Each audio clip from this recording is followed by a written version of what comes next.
Back in Chicago, the Bears have won the toss, selected to defer.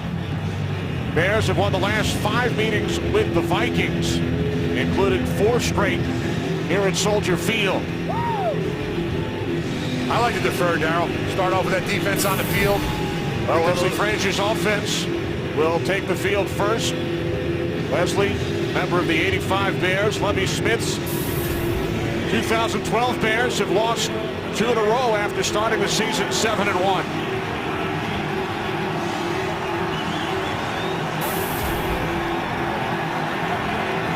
Robbie Gould will get things started. Marcus Sherrill's back deep. Vikings are still without premier return man Percy Harvin. Vikings will start from their own 20-yard line. Led out onto the field by the second-year quarterback out of Florida State, Christian Ponder, who made his NFL debut last October here in Chicago. Yeah, and Lovie Smith told us that he was a little bit more athletic than Chicago anticipated. We'll see if some of that athleticism comes out today. I think that's going to be one of Christian's biggest challenges, is kind of balancing that. When do I escape from the pocket? When do I hang in there a little bit longer and let those plays develop down the field? Yeah, making the right choices.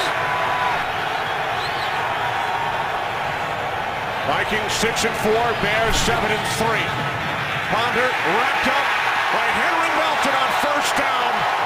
Sack number 6 for Melton on the season.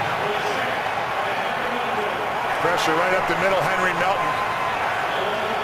And this is just beat real quick and then going right to the quarterback. It's going to come from the inside. He does a nice job right here. A little swim move. Keeps his feet moving right upfield. That's the toughest thing for a quarterback when they get pressure right in their face early in the game. A loss of 9 on 2nd and 19. It's the NFL's leading rusher, Adrian Peterson, and he's tackled by Nick Roach.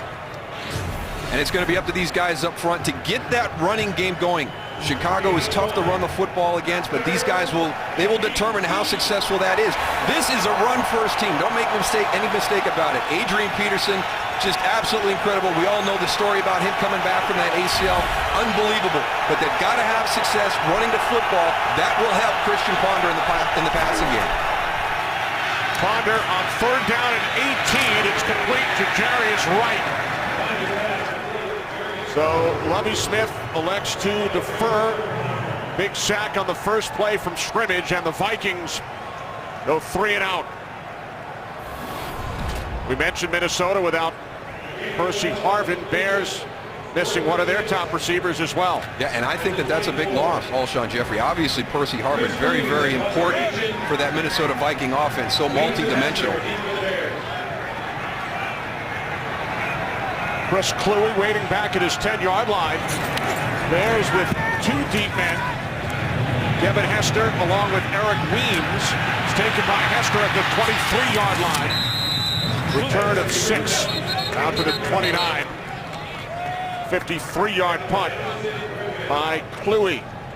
So after missing the last 6 quarters, the second half against Houston and the entire game Monday night against San Francisco, Jay Cutler returns to the Chicago Bears offensive huddle. And he's just so important for this offense. They really struggle when Jay Cutler is not in the lineup, but it is so important for this offensive line to keep him clean this afternoon.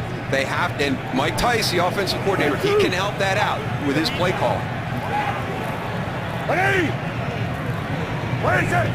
Their start from the 29-yard line. It's Matt Forte who loses the football. And it is recovered by Chad Greenway of the Vikings. Well, that's not going to help the confidence of Mike Tice, who keeping the run game going. Here's Chad Greenway right here, your linebacker. Let's see what happens with the ball handling. It looks like it got hit. Maybe he bumped into Evan Rodriguez as he goes by on the run play. Yeah, sure, there it is. Catches it on that hip, and it comes up and loose.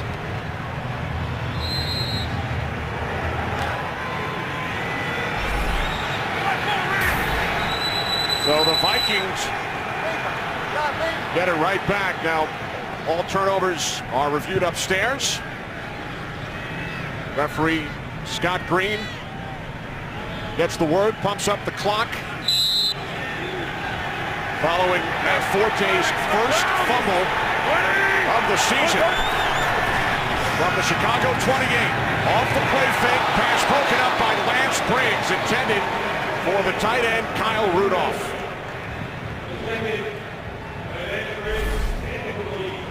Kyle Rudolph, the tight end, trying to get him more involved in the passing game. This is what you see when you have this Tampa 2 style. You've got the two safeties back deep, and the linebacker is going to carry that tight end down the middle of the field.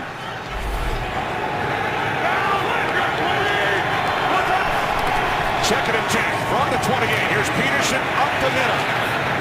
And Peterson gains 6 down to the 22-yard line, going up against this 5th-ranked Bears defense. And this group really needs to have a bounce-back game. Two areas that they struggled with against San Francisco right there. The defensive front did not play well. Heard a lot about them all season long. Linebackers did not play well either. I mean, the entire group.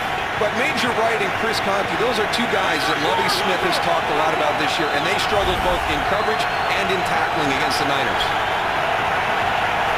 3 wide receivers set, 3rd down and 4.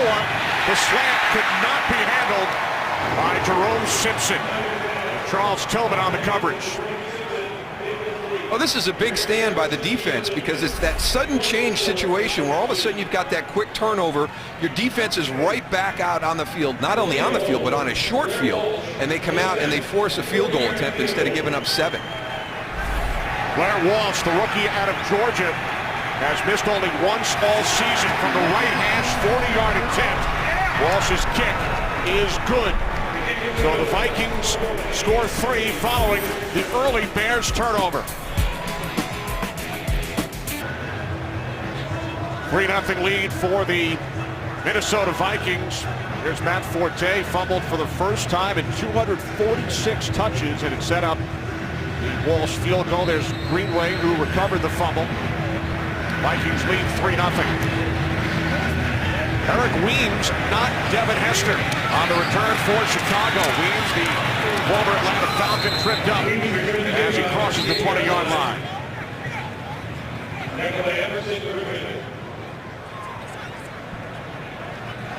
So for the Bears and Jay Cutler, 1 play, 1 turnover, back on the field here. Yeah, and that happens sometimes. Sometimes you start a game with a bad play. Now you got to come back and bounce back. You know, Matt Forte, you know, as you pointed out, Kenny, his first fumble this season, but you can't shy away from this running game. The #1 objective today is to keep your quarterback clean, not let him take a lot of hits. To do that, this running game has to be an important ingredient. You cannot abandon it because of what happened on that opening play. Now Cutler tripped up, and he's down back at the 16-yard line. All right, 2 plays, bad plays for this offense right in a row. Well, we've got Chris Spencer in at the left guard, the new spot. Does he step on Jay Cutler as he's coming out from under center? No, it's actually Roberto Garza, the center, who gets him. See right there, he steps on his foot, trips him up.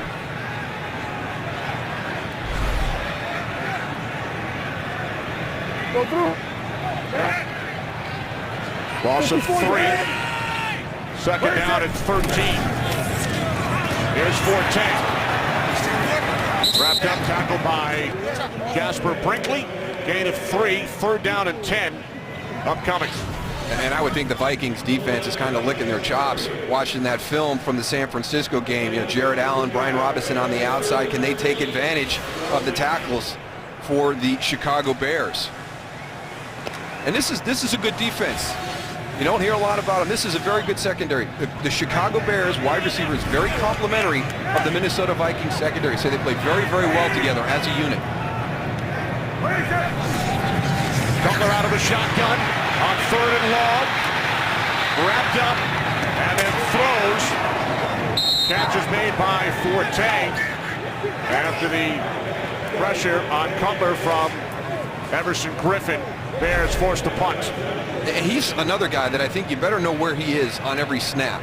I mean, he's a guy that shows up on film beating a lot of one-on-one situations, and those are the types of guys that benefit when you have Jared Allen on the outside. They're going to have a plan for Jared Allen. They're going to take care of him. They're going to make sure he's not an issue. That allows Everson Griffin to have a good afternoon. Adam Podlish punting to Marcus Sherrills. who will let it bounce. And it is downed a bit too early, perhaps, by Armando Allen. Early pressure by the Vikings, who lead 3-0. Today's game is sponsored by Bud Light, the official beer of NFL fans. Here we go.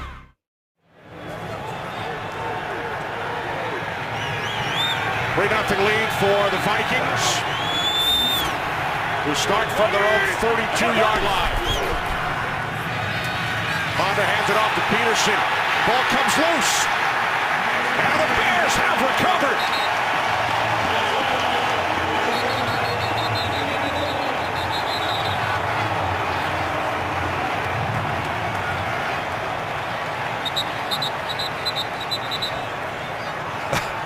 Adrian Peterson's not willing to give it up. He put it on the ground, but he feels like he went back and got it. He is not giving it up. You can see the officials pointing to Charles Tillman. He had possession.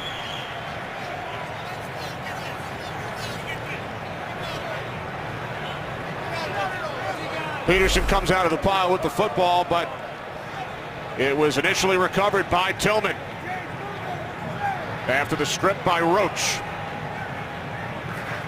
That's one thing this Bears defense always does a good job of. They always attack the football. Sometimes it hurt them like last week with their tackling, but those turnovers turn into huge plays for this defense. And as far as who recovered, that part of the play is not reviewable. So it's Cutler and the Bears from the Minnesota 34. Here is Forte, who lost a fumble earlier.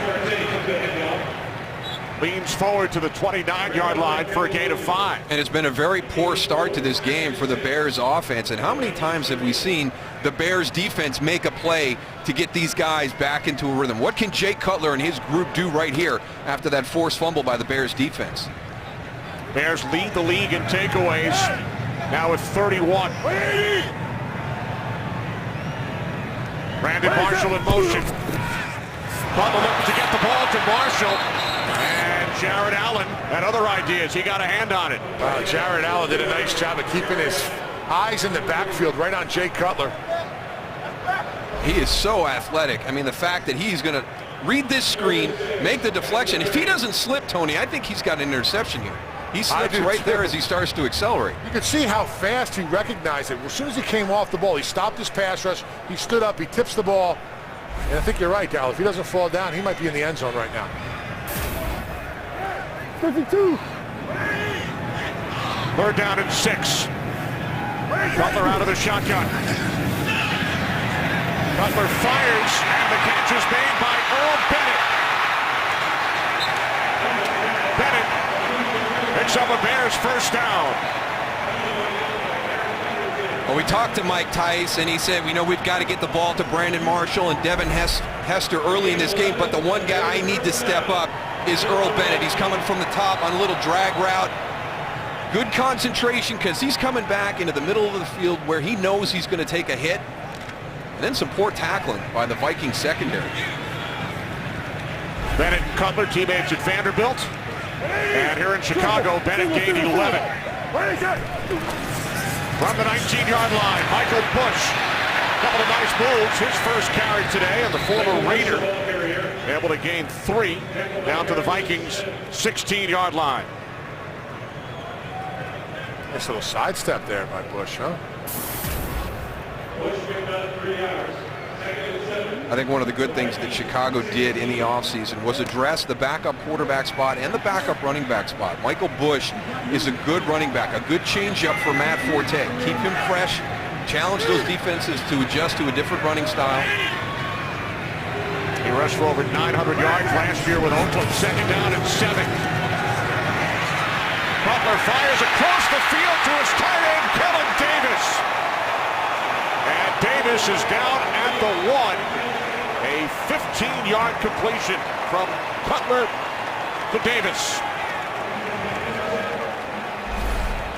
Kellen Davis, your big tight end, he's a big body down in the red zone. This is a good adjustment because the play breaks down. Look at that throw by Jay Cutler. You've got a high-low with Jamarcus Sanford and Aaron Henderson. That is a small window to fit that ball in. That is what you missed with Jay Cutler out of the lineup against San Francisco. Those gutsy throws, I've got confidence in my arm, and I'm taking a shot. Gabe Carimi in as an extra blocker along with 2 tight ends. As Cutler hands it off to Bush, and he is in for a Bears touchdown.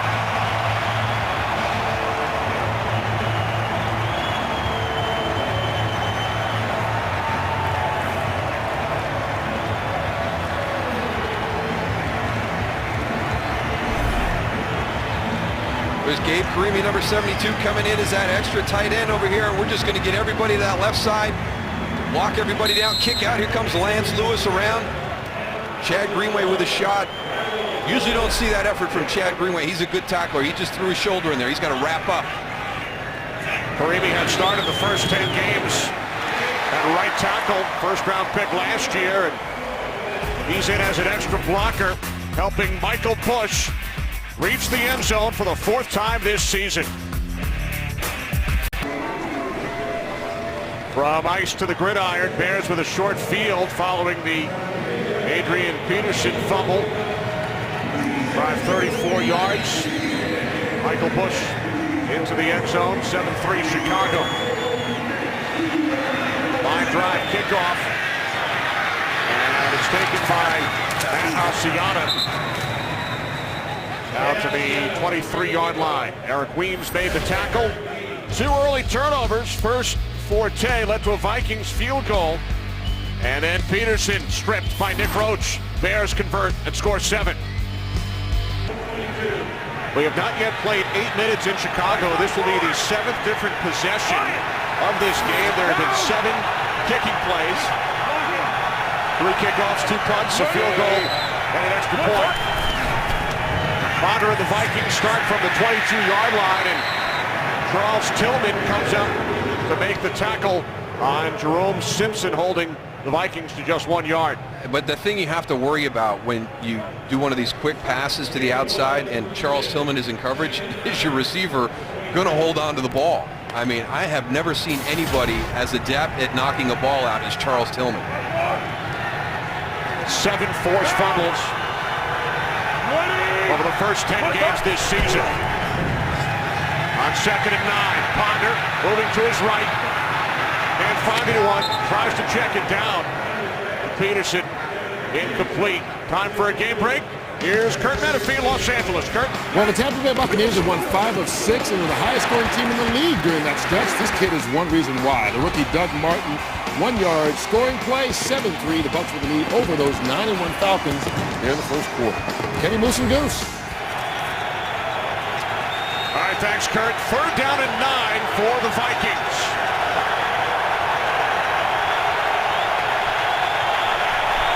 Vikings must get to the 32-yard line as Ponder throws. The catch is made by Wright. And another nice tackle by Tillman, bringing down the rookie Jarius Wright a yard shy of the marker. And not only a nice tackle by Tillman, you watch right here, but watch at the end of the play. See how he goes and rips the ball out? The ball is out. That's what Darryl talked about earlier. Charles Tillman is a beast on that corner. There's Devin Hester. Eric Weems back deep as well. In fact, Weems is deeper than Hester. As Kluwe gets set to punt for the 2nd time. Off the side of his foot. Wow. Out of bounds. Around the 43-yard line. So terrific field position once again for Chicago.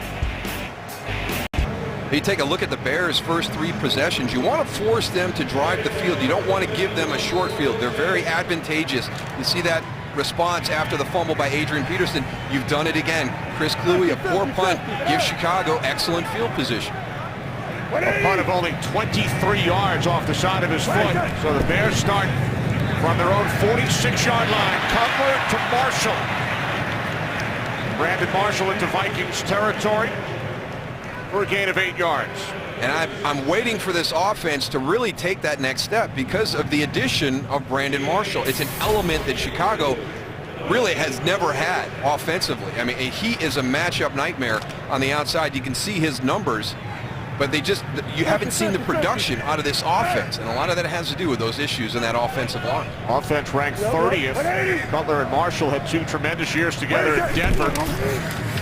On 2nd and 2, it's Bush who has the Bears touchdown, and he is stopped shy of a first down, so 3rd and short coming up for Chicago. Gabe Karimi back in, along with the fullback, Evan Rodriguez. See if Mike Tice gets a little aggressive here. You got a 3rd and short. Do you have the confidence with your group to go for it on 4th down? Maybe take a hard play action and a big shot down the field. So with Karimi in as an extra blocker on 3rd and 1, they keep it on the ground with Bush. And Michael Bush picks up a first down. Running right behind the new starting right tackle, Jonathan Scott.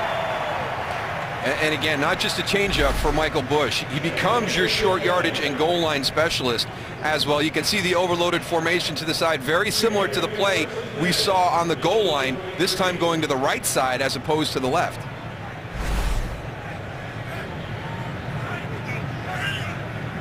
So a new set of downs for the Bears from the Vikings 43. Again, it is Bush. Darren Allen makes the tackle. 2nd down and 9. Chad Greenway had an opportunity to make a tackle on the backfield, but he ran right by him.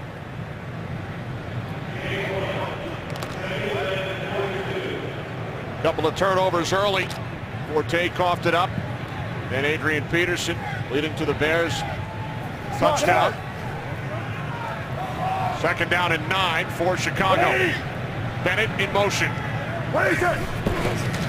From the Vikings 42. Cutler to the outside to Marshall. And Marshall breaks a couple of tackles. Terrific second effort. Finally forced out of bounds by Aaron Henderson.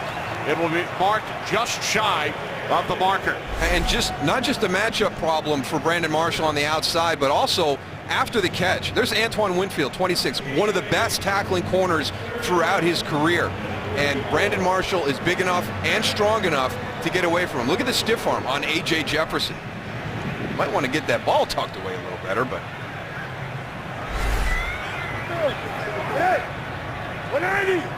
Another 3rd and short.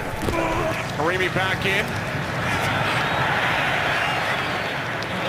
And Michael Bush is close. It will depend on the spot. Some extracurricular activity. Eric Weems shoved to the ground, and a penalty marker has been thrown.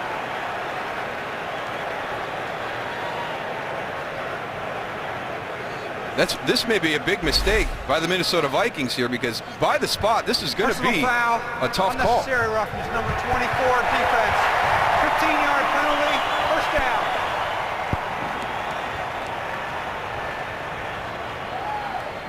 And then Weems celebrates with Marshall after the flag was thrown on the right corner for Leslie Frazier's Vikings, A.J. Jefferson. It's an emotional game, but you've got to be able to keep those emotions under control. And Eric Weems was getting after it, played to the whistle, maybe a little bit beyond the whistle, but you can't give up that 15-yard penalty. You've got to be able to maintain your composure.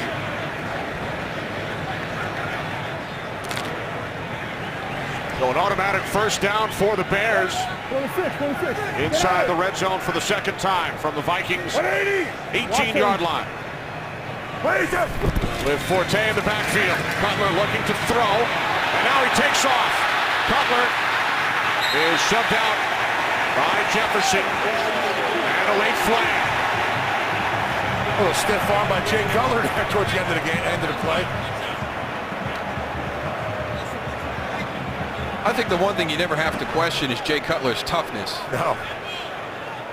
After the play, unsportsmanlike conduct, number 6 of the offense, taunting, throwing the ball at another player. So Cutler is called for taunting. Quarterback should never get that penalty. That shouldn't be allowed. Well, I mean, it's part of his game, Tony. I mean, here's a guy coming back from a concussion. He can slide right here, but he's not gonna. He's gonna stay up. Then he gives A.J. Jefferson a little pie face and flips him the ball. The ball. Okay. So Jefferson called for the personal foul the previous play. Now Cutler flips the ball his way, and Cutler is flagged. Again, maintain your emotions. It's a divisional game. Emotions run high, but you've got to be able to keep your composure. From the 28-yard line on 2nd down and 20, Forte works his way down to the 23 for a gain of 5. Under 2 minutes remaining, first quarter. Bears with a 7-3 lead, facing a 3rd down and 14. We've got a couple of guys, if you're Minnesota, that you have to be aware of right here, and that's Brandon Marshall and maybe Kellen Davis. And this has been an issue during the course of the year, getting the play in from the sideline in a timely fashion. You can see Jay Cutler getting a little bit frustrated there. They've struggled with that throughout the year. And you can see again, Jay's that's going to bother a quarterback. You know, you want to get that play in because you want to be able to get up to the line of scrimmage and get an idea of what Minnesota's defense is doing. And when you're pressed to the last few seconds, it disrupts everything. It disrupts your rhythm, and that's one of the areas that Chicago says we've struggled in over the last couple of games, is getting that rhythm established. So the Bears forced to burn their first time out. Well, college football's biggest championship games return to Fox Friday. It's the Pac-12 championship live in prime time. 17th ranked UCLA takes on number 8 Stanford. Then on Saturday, it's the Big Ten championship. Number 14 Nebraska as they battle Wisconsin. The Pac-12 and Big Ten championships only on Fox. Some huge games yesterday with big implications. There's Mike Tice, the former tight end and head coach of the Minnesota Vikings. First year as the Bears offensive coordinator. Bears did not get the last play call in time, forced to use a timeout. And now Cutler connects with Marshall. Marshall stays on his feet and then is thrown back by Harrison Smith. So positive yardage turns into a negative play, and now Chicago will send out Robbie Gould in the field goal unit. Marshall winds up losing 7. He's working the outside. He's on that inside route. Should have planted there and maybe stayed out to the right that way. So he was as deep as the 18-yard line and then was forced all the way back to the 29. So here's Robbie Gould, 47-yard attempt from the left hash. Adam Potlish placed it down, and Gould's kick is straight through. So with a half minute remaining in the first quarter, the Bears extend their lead to 7. Adrian Peterson with a key fumble earlier, but over the first 10 games, what a remarkable comeback it has been. It's unbelievable. You look at where this December 24th, you tear the ACL and the MCL. This is a 6 to 9 month recovery. There he is, January 1st, celebrating the new year in the operating room, and now here he comes. The work ethic, the commitment that this guy has. He set the goal to be there in Jacksonville week 1. He didn't want to miss the opening day of the game, and since that time, he has gotten better and better each week. He's putting up career numbers, and head coach Leslie Frazier even came out and said, you know what, he may be better now. And you're like, well, Adrian Peterson was one of the best running backs in the NFL. How can you say he's better now? You know, Coach Frazier really feels that he's more patient. He lets the blocks develop in front of him a little bit more. He's not having those negative runs. He's become a better pass protector and receiver. What a comeback story. Marcus Sherrill's on the return for the Vikings. Sherrill's out across the 30 and finally brought down by Armando Allen after a return of 36 yards. And the renowned surgeon, Dr. James Andrews, after he operated on Adrian Peterson, said the inside of his knee looked like that of a newborn baby. You know, it's not just how fast he came back, Darryl. It's also his confidence. We saw him run third game of the season, how he was planting on that leg. I mean, that's the biggest thing on a recovery, is getting that confidence back. It seems like day one he had that confidence in that leg, being able to plant it and make his cuts. Peterson gains 5 on first down as time winds down in this first quarter. Vikings still looking for their first down of this game, and they will lean heavily on the NFL's leading rusher over the first 11 weeks of the season, Adrian Peterson. So 1 quarter in the books from Soldier Field. Bears with a 10-3 lead. Fox NFL Sunday will continue after these messages.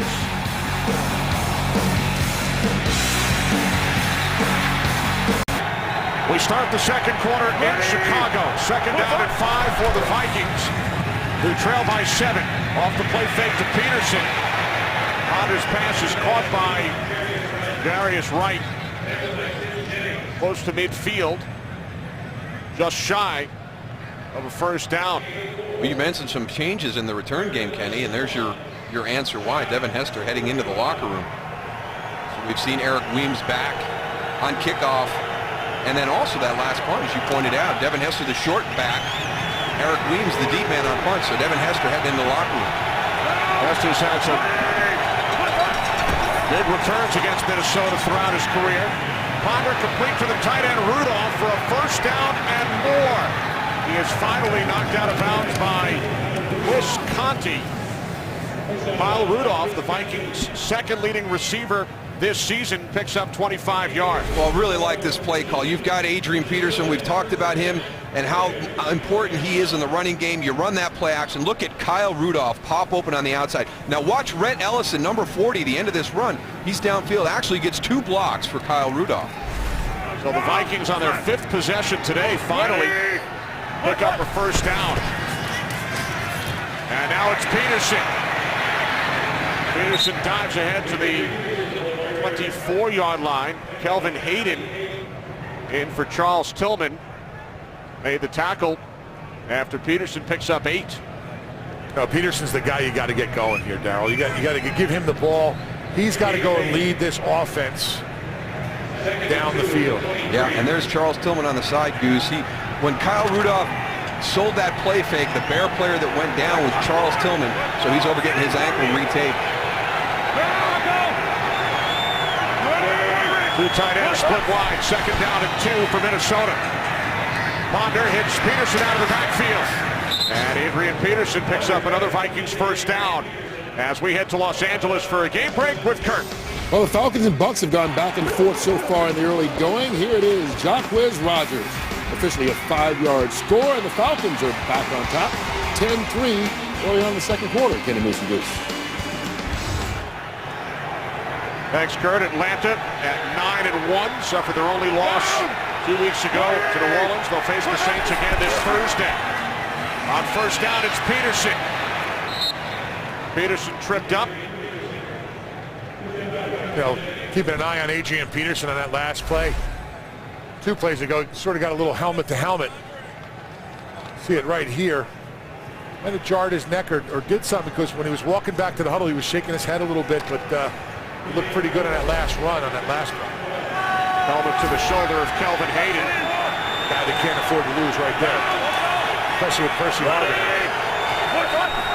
Second down and 4. Ponder moving to his left.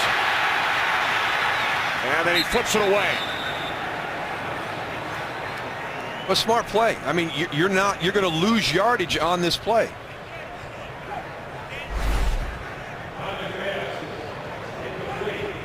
Kyle Rudolph goes in motion. Got to be able to take advantage of the play action. Chicago does a good job getting everybody covered, but right here, you're going to run out of bounds and lose yardage.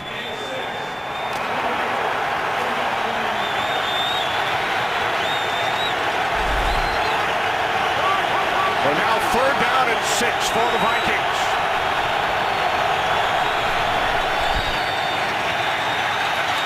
Ponder to the end zone, and it's incomplete. Intended for Rudolph. The 2 safeties, Major Wright and Chris Conti on the coverage for Chicago. It's going to be a jump ball situation. There's Kyle Rudolph at the tight end spot, getting bumped as he goes out. But what you're looking for here is the ability for him to go up in traffic and make that catch at the highest point. Chris Conti comes over, gets a hand on that ball. So here's Blair Walsh, hit from 40 yards out earlier. There's a 30-yard attempt, and it was blocked.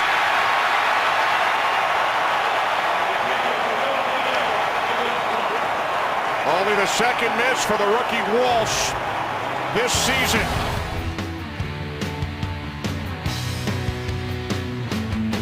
Julius Peppers got a piece of it. How big is this game? Well, the Bears and Packers are tied atop the NFC North. Vikings just one game back, and Blair Walsh just had a field goal blocked by Julius Peppers, so the Bears maintain their 7-point lead. 12th block kick of Peppers' career. On first down, it's Forte. And he's tackled by Jasper Brinkley. Gain of 5. And what I want to see for the Chicago Bears is, can they get a sustained drive? You go back and take a look at this play call through the first part of this game. 12 running plays, just netting 30 yards. So you're not at 3 yards a carry yet, but you can't abandon that. You really can't. You know, you're going to be able to allow Jay Cutler to make some plays in the passing game. But Mike Tice has to stay with it. Keep giving the ball to Matt Forte. Mix it up with Michael Bush. Let that offensive line come off the ball, like Tony said earlier. Cutler 6 of 7, a couple of big completions on the Bears' touchdown drive in the first quarter. Cutler on second down. Throw is low. He was looking for the tight end, Kellen Davis. Greenway on the coverage, so 3rd down and 5 coming up. Again, just keeping that play alive in the pocket. You know, Jay Cutler, he doesn't get enough credit for his ability to extend these plays. We think of quarterbacks that extend plays. Jay Cutler's not one of those guys in that conversation, but we've seen several times already today his ability to extend that play and get a shot down the field.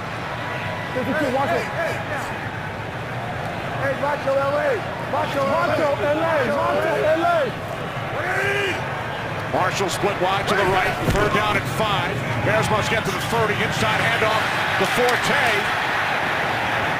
And it looks like he picks up the first. Jasper Brinkley came up to make the tackle, but Forte running hard, able to move the chains for the Bears. That's a nice 3rd down pickup right there, because you change the formation, you open it up, you're in shotgun. Single back shotgun runs are not easy to do. Lance Lewis right now, the right guard for the Chicago Bears. If you're going to play defense for Minnesota, key him. He is leading you to where the ball is going in the running game right now. They're pulling him almost half the time. 1st and 10 from the 31.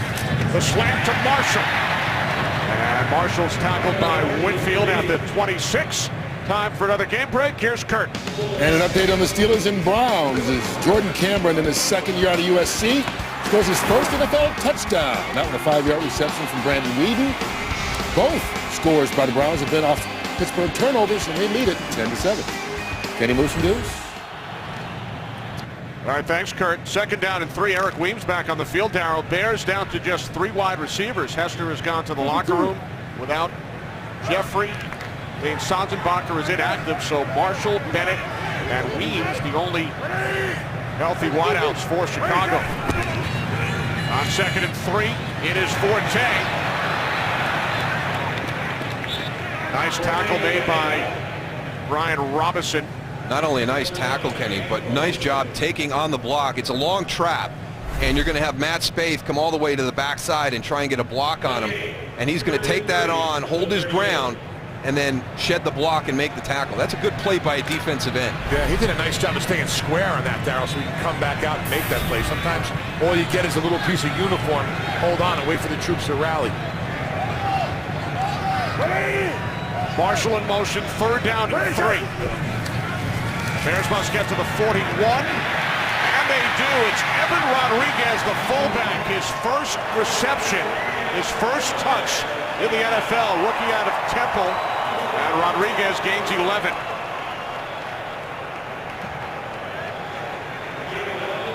You always lose track of the fullback in the flat in that situation. Especially when he wears number 48. No respect, is that what you're saying, Darryl? Oh, gosh, I mean, you got Brandon Marshall, Matt Forte, you got all these other guys you're worried about. Really? Evan Rodriguez in the flat? It's like stealing, Goose.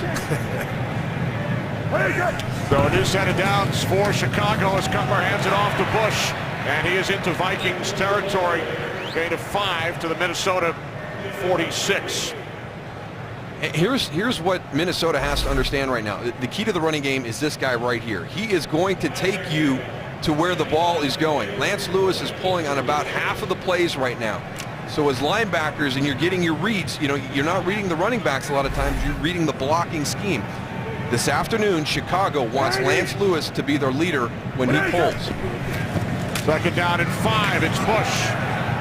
Bush up the middle, wrapped up by Kevin Williams, stopped about 2 yards shy of a first down. They're doing a lot of movement up on that line of scrimmage. On that play, Darryl, Jonathan Scott pulled, came across the middle. So there a lot of misdirection by that offensive line, trying to get good angles on those defensive linemen, knowing that they penetrate in the middle. So now another third down situation coming up. As you saw, Bears have converted on 5 of 7. Bennett, the motion man. Bush in the backfield. This is Bush.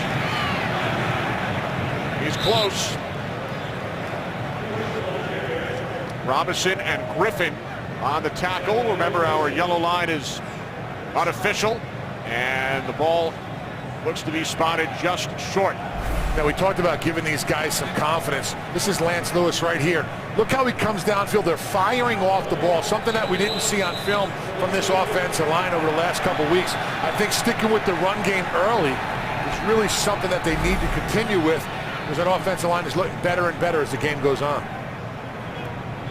That's really what the running game is, Tony, and that's why you hear people say we've got to stay committed to the run. When you stay committed, you kind of build on that. And, you know, I mean, you couldn't have started in a worse way. I mean, you come out, you fumble the football on your first running play. Scott Green called for the chains. Bears about a half yard short. Chicago sending in Gabe Carimi, Evan Rodriguez, Matt Spaeth, as Lovie Smith leaves his offense on the field on 4th and inches. Now, we've seen the same play in this situation on 3 separate occasions. It's going to be an overloaded side with Gabe Carimi, and then you're going to have Lance Lewis either pulling to that overload if he's away from it from the right guard spot, or pulling to the outside if they overload it to the right side. Bush is the back. 4th and inches for Chicago. It's Bush, and Michael Bush has a first down. Finally tackled by Aaron Henderson. He needed a half yard, and he gained about 5.5.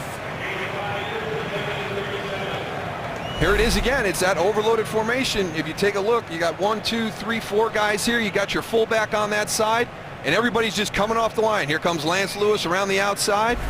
These guys are getting excited about running the football right now. From the 37 off the fake to Bush. Wide open, Earl Bennett, but he stumbles. Gets back up and then is tackled by Henderson. Gain of 4 for Bennett. Now 2nd down and 6 as Forte checks back in. Devin Hester, Darryl, has been ruled out due to a concussion suffered early. So they will be thin at wide receiver the rest of the game. Jay Cutler and Earl Bennett getting together right there. Jay Cutler is going to be mad at him because Earl Bennett had a lot of open field on that play action, and Jay Cutler put it on the back hip, and as Earl Bennett caught it, he went to the ground. Bears have doubled up the Vikings as far as time of possession. 2nd down and 6. Forte tried to cut it back inside, and then Antoine Winfield, one of the top tacklers in the league over the last decade, holds Forte to a gain of just 2. Well, we showed you the 3 opening drives for the Chicago Bears to start this game, and really the only time they had anything happen was when they got on that short field after the fumble by Adrian Peterson. This is an impressive drive. This is the 12th play. This is something we haven't seen a lot from the Bears this season, and it's been all started with this run game they've committed to. Cutler out of the shotgun, 3rd down and 3. Cutler fires over the middle, and it is caught for a first down by Brandon Marshall, his 5th reception today, and the Bears get a new set of downs. And here we go, Jonathan Scott. You know, he's taken over for Gabe Carimi at right tackle. I want you to keep an eye on him. You're not perfect all the time. He's working against Brian Robinson, gets beat to the inside. Just keep working. Keep working. I mean, use that big body. Use those big arms to get that guy shoved down inside. It's not always going to be, from a technique standpoint, how you drew it up. Chris Spencer, the Bears' left guard, is shaken up. Back in a moment. There's Chris Spencer, tended to by the Bears medical staff, replaced by Edwin Williams. His first appearance this season. He started 7 games at left guard for the Bears last year.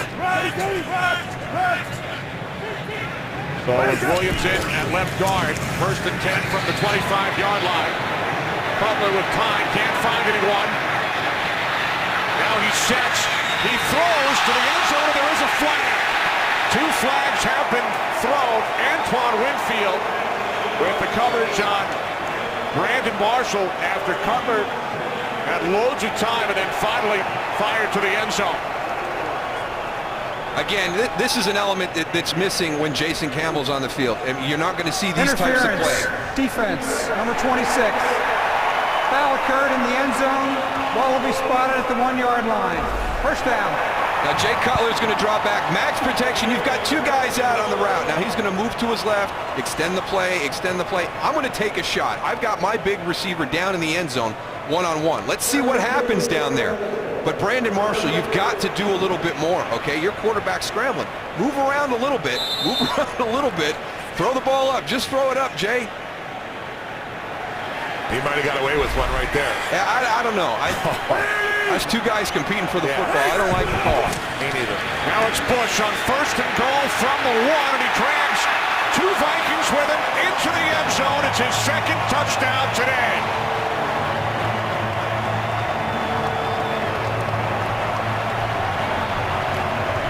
That was kind of an old school Chicago Bear drive. I mean, they just stuffed it right down the throat of Jared Allen and the Minnesota Vikings. A lot of 3rd down conversions, getting into 3rd and short, bringing in Michael Bush and converting those. There he is down on the goal line, getting it across the end zone.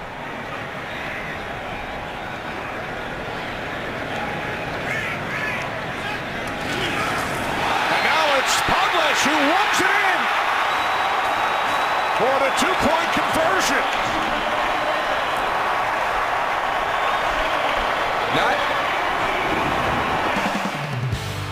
The direct snap to the punter/holder, Adam Puglis. 18-3 Chicago. Back in Chicago, a 14-play, 80-yard drive. Bears take nearly 8 minutes off the clock. Key play, the pass interference call on Antoine Winfield. And now it's Josh Robinson on the return, and he is tackled at the 11-yard line by special team standout Eric Weems. When we return, we'll tell you more about Adam Puglis and the Bears' 2-point conversion.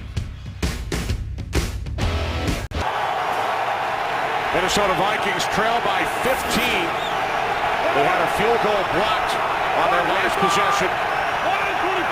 And then the Bears drove 80 yards for a touchdown. From the 11-yard line. Not much for Peterson. Brian Urlacher comes up to make the tackle. All right, for everybody wondering why they went for 2 in that situation, let's go back and explain this. This is something that's going to be set when you come into the game. Special teams coach Dave Tobe, if he sees this formation where we have them overloaded with big bodies, this is a live call. We're going for 2. Look at 2 down blocks. Now you've got Gabe Karimi blocking a safety, and you got one of your big tight ends blocking a corner. It's a live call. When that formation came up, that play was on, and they got the 2 points, well executed and very aggressive. 2nd down and 10. Ponder takes off. Ponder out to the 17-yard line for a gain of 6.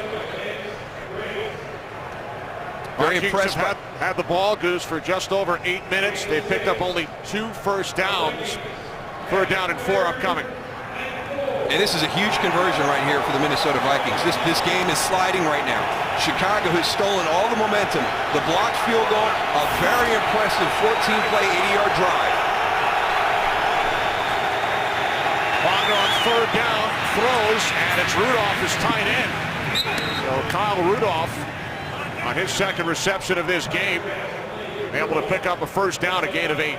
Nice job by Christian Ponder. Hanging in the pocket. He's going to take a hit from Henry Melton, but he's going to make the conversion on this pass.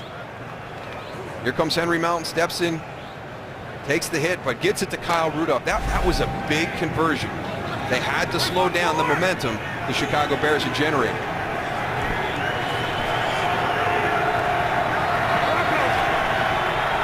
From the 25-yard line as we approach the 2-minute warning.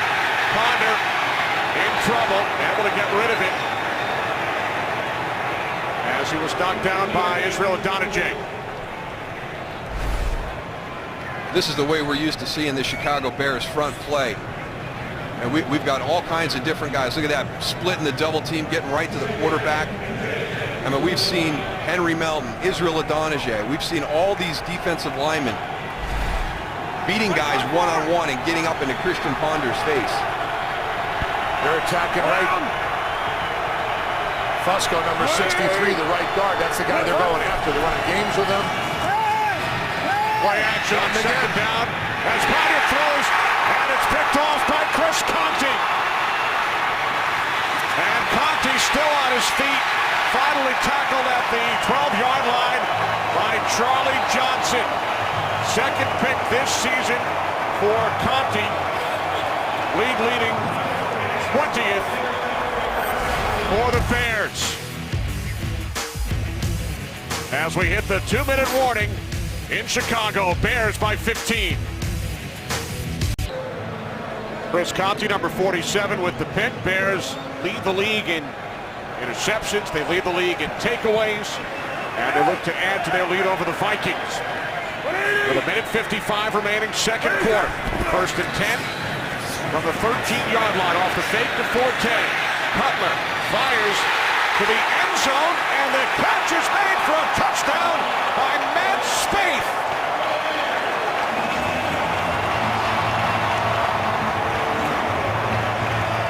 I tell you what, we've seen Matt Spaeth drop a couple easy passes during the course of this season. This is a heck of a catch on this one. Kellen Davis, number 87, working on Jared Allen. And look, again, there's Cutler hanging. He's going to get hit. Throws it perfectly. Now let's see if Matt Spaeth gets 2 feet down. There's one. Ruled a touchdown on the field. All scoring plays are reviewed upstairs. The previous play is under review. The only thing I saw on that replay was his left knee. Everybody was looking at the foot, but the left knee looked like it hit that white line. It was pretty close. Before the foot came down, I think you could be right, Tony. The right foot's definitely down. Watch, there goes that big right foot. Now watch that left knee. Looks like the foot goes down at the same time. I think it's going to be a situation where, you know, right now they're going to have to stay with the call that was made on the field. If you go through the 3 steps, number 1, catch. He's got catch. The big question is step number 2. Does he have 2 feet down? He does maintain possession all the way through the process. So, you know, the second part of that equation, did he get 2 feet down?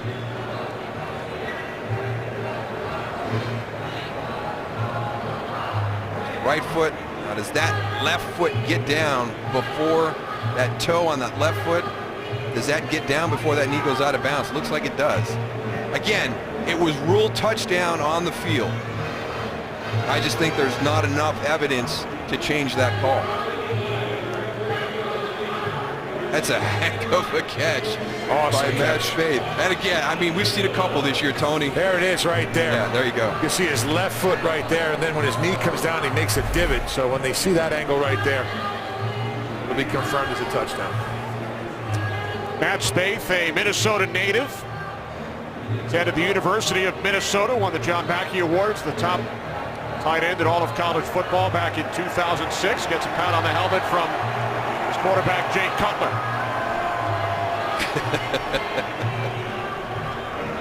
Kellen Davis just jumped in. He must have heard the officials talking. He came over and gave him a big slap on the shoulders.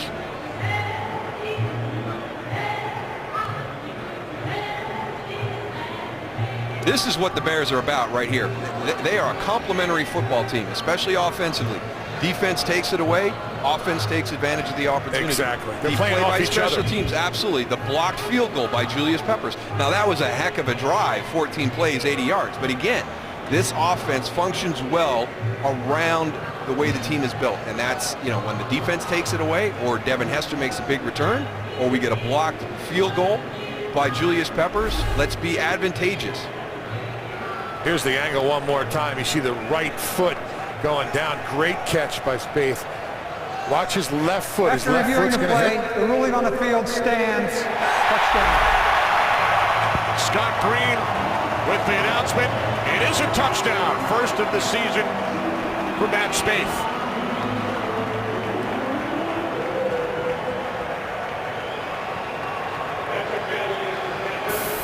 See if Minnesota does something a little bit different on this block, knowing that they went for 2 last time now. They ain't going to line up with 3 guys to the right side. Safe. Oh, you see over here, now they got 4 guys on that right-hand side. Well, this time, the Bears go the conventional route. Not look pretty, but goal connects. 2 Viking turnovers. Bears scored touchdowns following each one as Spaeth celebrates.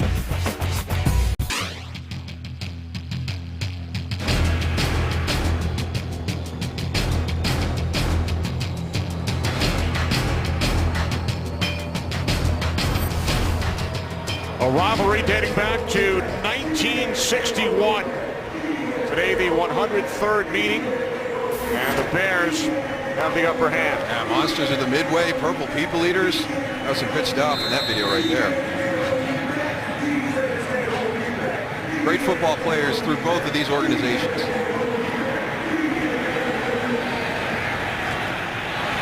Marcus Jones hesitated.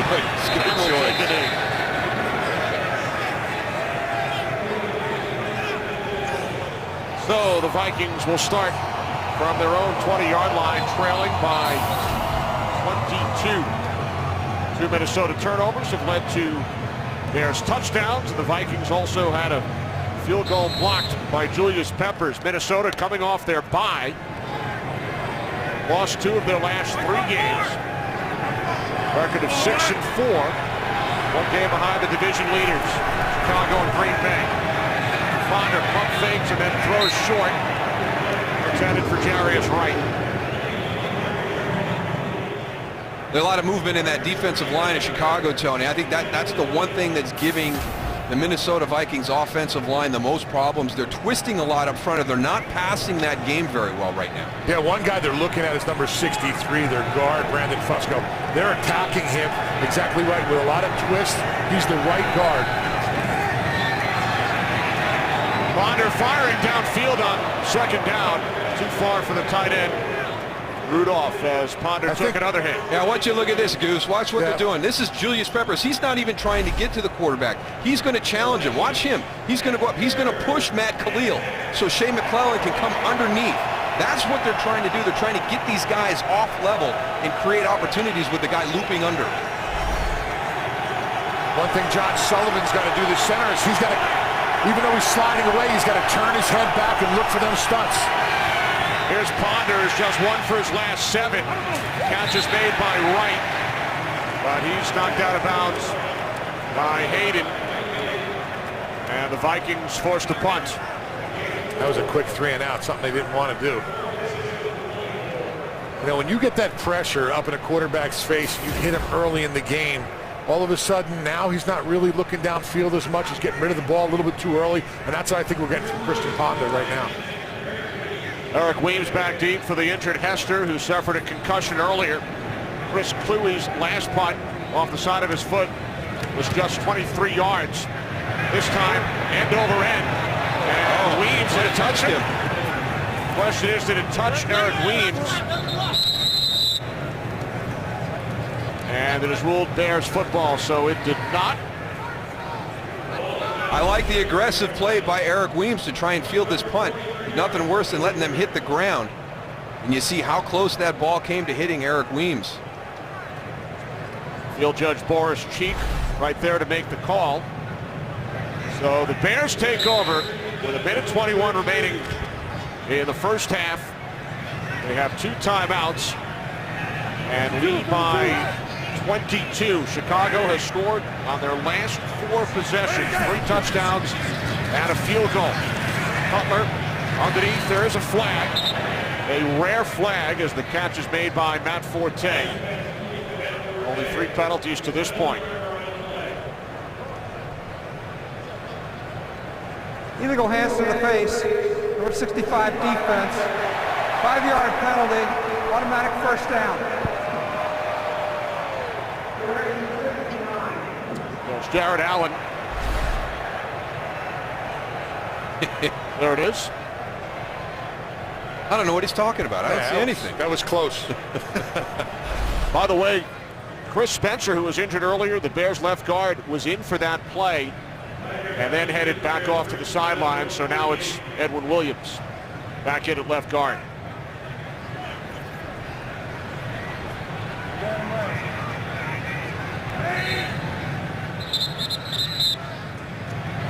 And this play is blown dead.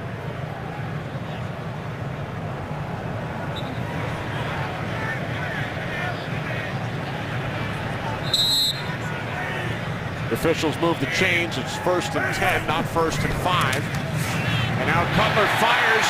Earl Bennett in Vikings territory for a Bears first down. 21 yards from Cutler to Bennett. And a timeout is taken by Chicago, so we will check in with Kurt Menefee. What's coming up on the Visa Halftime Report, Kurt? All right, coming up on the Visa Halftime, we'll put the band back together and get you caught up in all the NFL action, including Carson Palmer's rough return to Cincinnati. And Andrew Luck looking to bounce back against the Bills. That's all coming up on the Visa Halftime. See you then. What's Michael doing? Is Jimmy Johnson always in that position? Did they just like glue him in that position? I've never seen him in any other position than his feet up and just sitting back. Every time we check in with halftime, he's got the feet up, kick back. Crazy. Watching some football. How about Michael having some fun? Michael and Troy Aikman celebrated their birthdays this past Wednesday. Happy birthday to both guys. Yeah, happy birthday, guys. Following the 21-yard pass play. 1st and 10 for Chicago from the Minnesota 42 as Cutler is wrapped up, able to get rid of it. And the catch is made on the scoop as Cutler is being taken down. Forte with the reception, no gain, now 2nd and 10. Bears have one timeout, 45 seconds remaining. Cutler to Marshall. Marshall to the Vikings. I wonder if 34. they're working on something with Brandon Marshall. We've seen that little short in route over and over again. They're trying to set Minnesota up for a double move on the outside. 3rd down and 2. The slant to Weems for a Bears first down. Clock continues to run. Chicago with one timeout.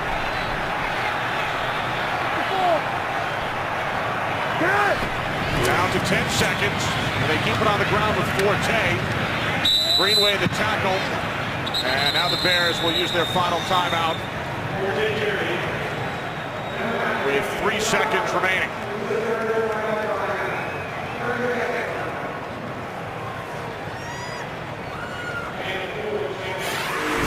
Well, Chicago really got on a roll here, taking advantage of some miscues after a turnover. Have a Michael Bush touchdown.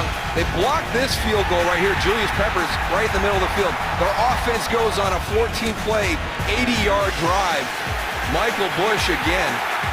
And then after an interception by Chris Conti, Matt Spade with a great catch on the sidelines. So Chicago Bears playing great complimentary football here in the first half. And now it's Robbie Gould out to attempt a 39-yard field goal. From the right hash, Podles places it down, and this kick is blocked. So, Julius Peppers with a block earlier for the Bears. And now Gould has his attempt at the end of the first half blocked. So Chicago with a 25-3 lead at the half. Kevin Williams with the block. With the Bears leading the Vikings 25-3. Follow your favorite team all season long. Go to itunes.com/NFL. Bears won the opening coin toss, selected to defer, so they will get the ball first. Here in the second half, Devin Hester suffered a concussion early in the game, so Eric Weems is back deep. Blair Walsh gets things started. Weems will take it out. Weems for the 25-yard line. As we welcome you into the broadcast booth here in Chicago, Bears start the season 7-1. Lose Cutler late in the first half against Houston, lose to the Texans, lose to the 49ers. Back on track today. Yeah, and you can see the difference that he makes with this offense. I saw some great points made at the halftime show about what his presence means, not only for the passing game, but also for the offensive line. They're really glad to have them back. A couple of new guys stepping in and playing well on that offensive line, but Minnesota, you cannot abandon the run. I know that Howie talked about them becoming one-dimensional here because of the score, but you are built around running the football with Adrian Peterson. When you get the ball back on offense, you've got to stay true to who you are. Also had a chance, I talked with Lovie Smith. He says the game plan that we had in the first half, we're going to do the same thing. We're going to try and run the ball and keep it going. The big difference that I see in this game between Minnesota and Chicago, just what Darryl said, is Minnesota has not established a run. Only 8 runs, 18 passes, where Chicago, they came out, they wanted to establish the run. They had to fumble early, but they stuck with it. They kept going. Another thing, Chicago on defense, Charles Tillman is out with an ankle. They will not use him in the second half. All right, thanks very much, Goose. Big loss for the Bears. 2nd down and 6. Off the play fake. Cutler with loads of time. And the pass is off the hand of Kellen Davis, the tight end.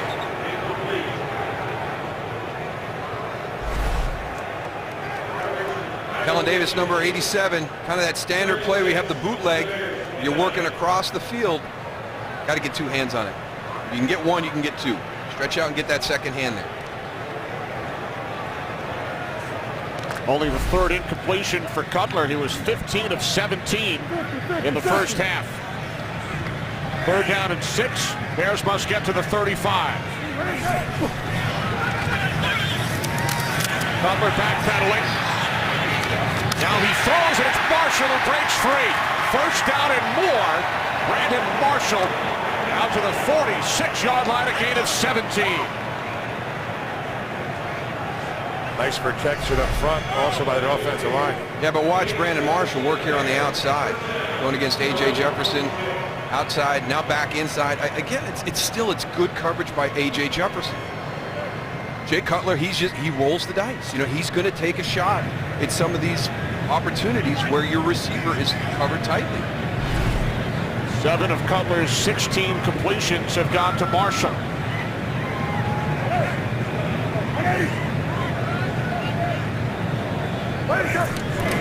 From the 46-yard line, quickly out to Earl Bennett. And Bennett is into Vikings territory and is close to another 1st down in the collision with Harrison Smith.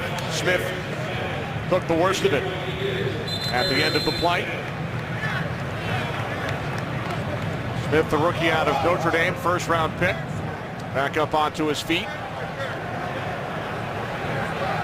This would be a big loss. Harrison Smith has really had a great start to his NFL career. You watch him on film, he does everything you want a safety to do, especially the safety here in Minnesota. Stuffs the run and great and deep coverage.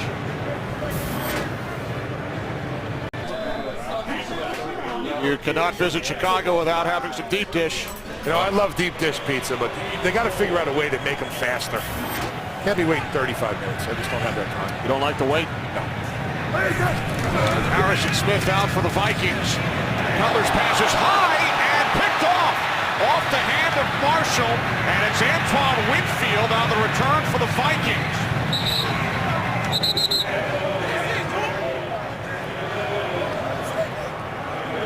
Well, again, it's one of those big play actions where everybody is sold out. We've got Lance Lewis down on the field for the Chicago Bears, who are already very thin. Brandon Marshall's going to be coming in from the right side. So this is it's a 2-man route. Coming into the middle, here comes Mr. Raymond, the safety. I think that affected that throw a little bit, or the reaction by Brandon Marshall. And then Antoine Winfield just kind of playing right field out there with the easy interception. But the big thing for Chicago, Lance Lewis is down right now, and they're already thin there with Chris Spencer with a bad foot and Edward Williams in the lineup. Lance Lewis, the injured Bear, hit on the interception return by Winfield as Adrian Peterson looks to bounce it to the outside, and there is a flag.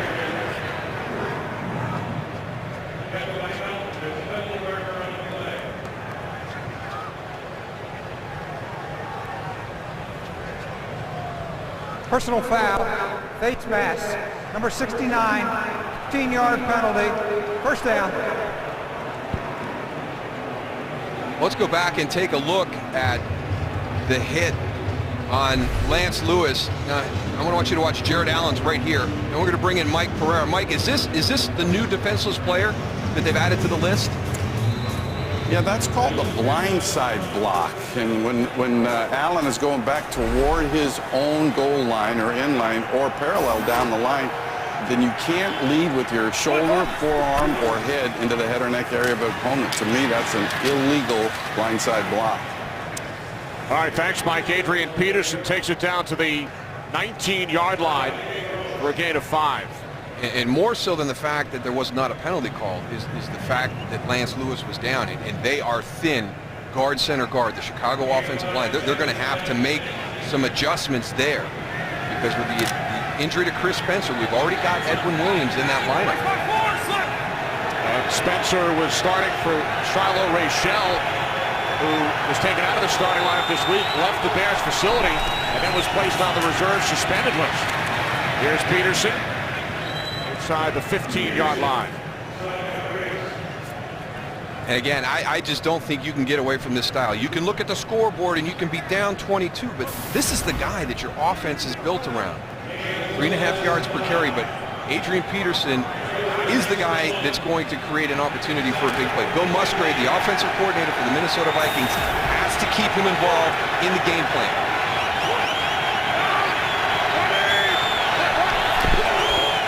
Third down and 1 off the fake to Peterson. Palmer hits the tight end Rudolph. He is inside the 5 and then knocked out of bounds by Major Wright.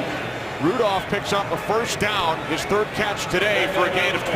Well, you always know you have a mix-up in coverage when you've got 2 defenders on one guy and nobody on the other. Actually, Kyle's going to be inside that, 82.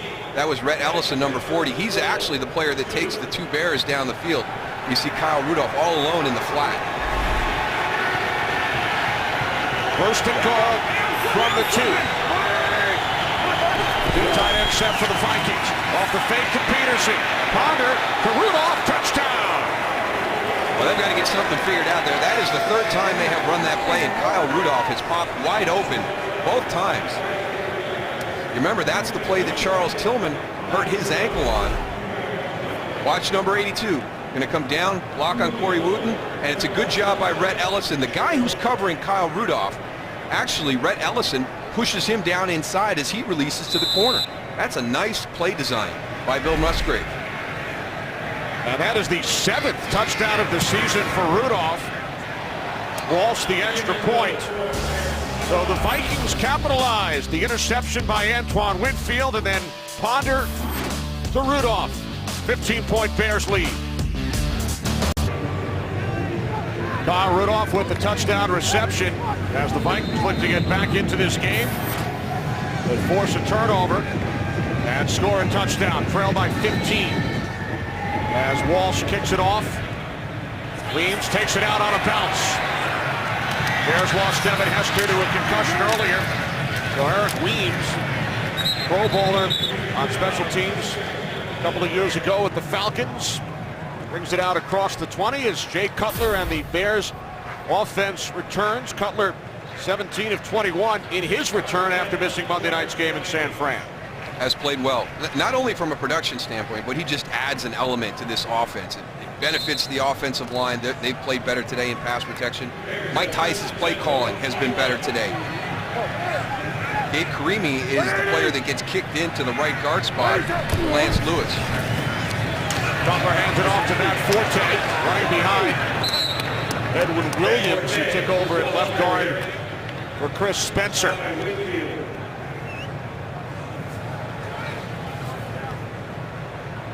How important is Jay Cutler to this Chicago Bears team since 2009? 50 starts coming into the game today, 31 and 19. And in the games Cutler did not start, 4 different quarterbacks, just 2 wins.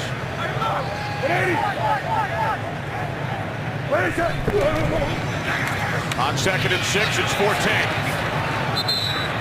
Back to the 27, so it will be 3rd down and 3 as Winfield comes up to make the tackle. You know, I sure a lot of Chicago fans right now, Kenny, are kind of concerned. You know, it was 7-3 last year when Jay Cutler injured that thumb and missed the remainder of the year, and the Bears season just spiraled downward. And you know, you're in that same situation with a concussion at 7-3. Oh my gosh, are we reliving what happened in 2011? Bears lost 5 of their last 6 a season ago after losing Cutler. Finished 8-8. Bears able to pick up a first down. It's Brandon Marshall who makes his 8th catch today for a gain of 8. Yeah, and here's one of the reasons why I don't think you can draw a parallel to what happened in 2011 and what was going to happen here in 2012. Brandon Marshall adds an element to this offense that didn't exist. And they're better in a lot of different areas. They're better at safety. They're better at corner this year. The corners are playing better this year. We brought that up to Lovie Smith, and he wasn't buying any of it. He said, no, we are a much better team than we were last year at 7-3. 2 set of downs for Chicago. From the 35-yard line, it's Forte. And so much talk coming into the game about the offensive line with the 2 new starters inserted, Spencer and Scott. And then they lose Spencer and Lance Lewis today. But this line has kept Jay Cutler relatively clean. Only 1 sack for Minnesota. It was credited on the play when Spencer stepped on Cutler's foot. And really, a lot of it has to do with Jay Cutler being back there. He has the ability to extend the play. He can hold the ball. He's got a very quick release. He's got a strong arm. And, you know, he'll throw from any position in that pocket. I think you got to also look at Matt Forte in the running game. Them sticking with the running game now. You know, defensively, you have to do a little bit of the guessing game. Was it a pass? Is it a run? And that slows that defensive line down, especially on the pass rush. So, it's another pass to Marshall there, Goose, for a short gain, a gain of 3. So the Bears now facing a 3rd down and 6. You gotta love Brandon Marshall. He's always got a smile on his face now. He's just happy. He catches the ball. Whether he gets 2 yards or he gets 20 yards, he's smiling, he's happy. Guy that just loves playing football. 26. 9 receptions today. Big reason why the Bears have been so successful on 3rd down.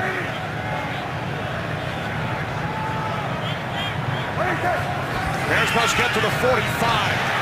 Cutler fires, and looked like simultaneous possession, but then it was taken away from Winfield by, guess who? Brandon Marshall. Yeah, well, we got a blitz coming from the offense's right side, and Jamarcus Sanford is going to come free to Jay Cutler, but he's going to get there a step late, and there's Brandon Marshall out of the slot. Just see that little slide to the right. Jay Cutler feels the blitz coming in. He just slides a little bit to the left, and then look at the point of the catch. Well, that's unbelievable coverage right there by Winfield. 10 receptions for Marshall. From the 49, it's Forte into Vikings territory. That ball's out. That ball was out. Yeah, there was Raymond. no whistle. Mistral Raymond on the return. No whistle, Goose. There was no whistle, and all the officials are looking at each other. There was no whistle. Dropped a beanbag chair, but I agree, Tony. I never heard a whistle. No, we saw one of the officials kind of look back and shrug his shoulders.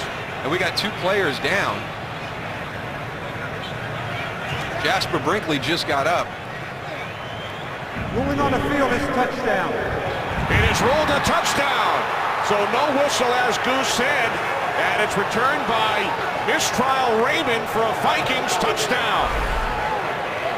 Watch the whole play here. Matt Forte makes a nice cut to the outside.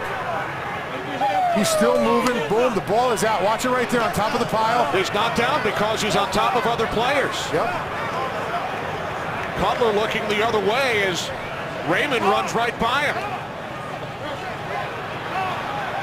And Forte is still down, being tended to by the Bears medical staff.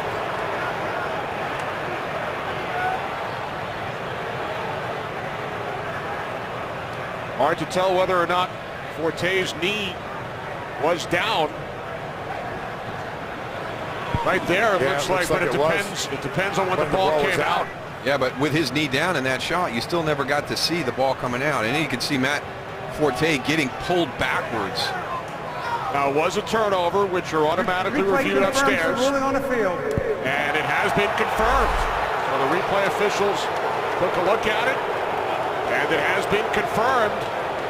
First career touchdown for Raymond as Forte limps off the field, and what a turn of events here in Chicago.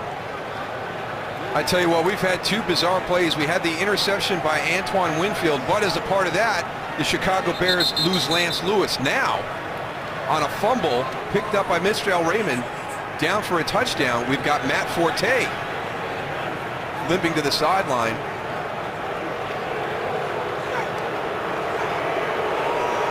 Correction, the previous play will be reviewed. Wow. So Scott Green initially announced that the ruling on the field was confirmed, and then he was buzzed from the replay booth, and now they will take another look at it. As we welcome in Mike Pereira from Los Angeles. Mike, what did you see on that play?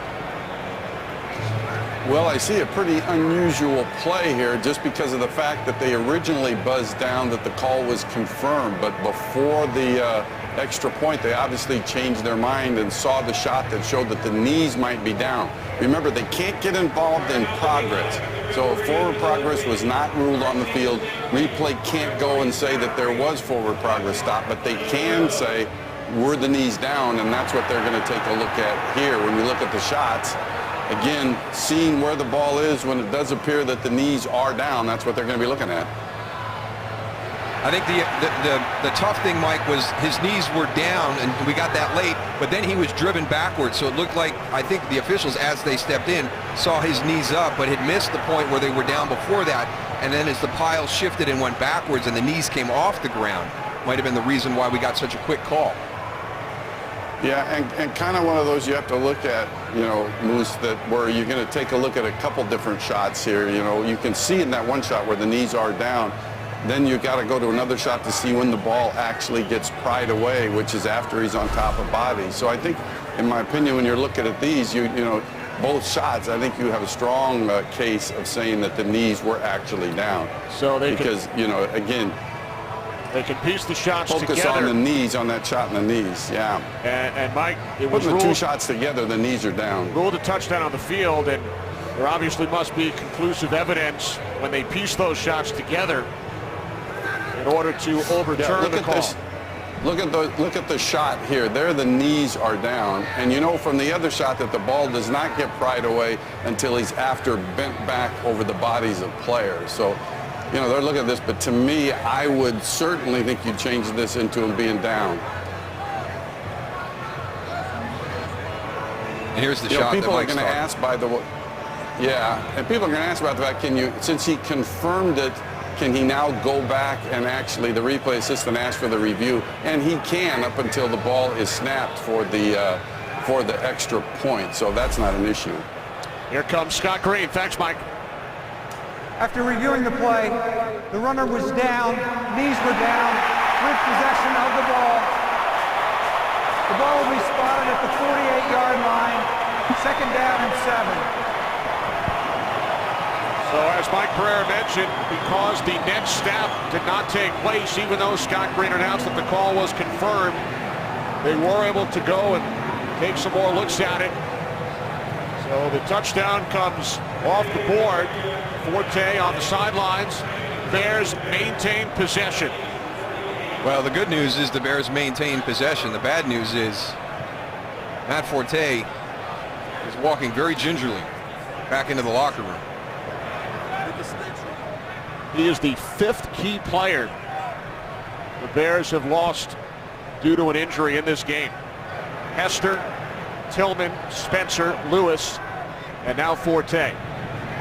Again, we talked about Chicago in the offseason going out and solidifying the backup roles with Jason Campbell at quarterback, but also Michael Bush at running back. And here's a perfect reason why you've got to have quality in your key positions on offense and defense.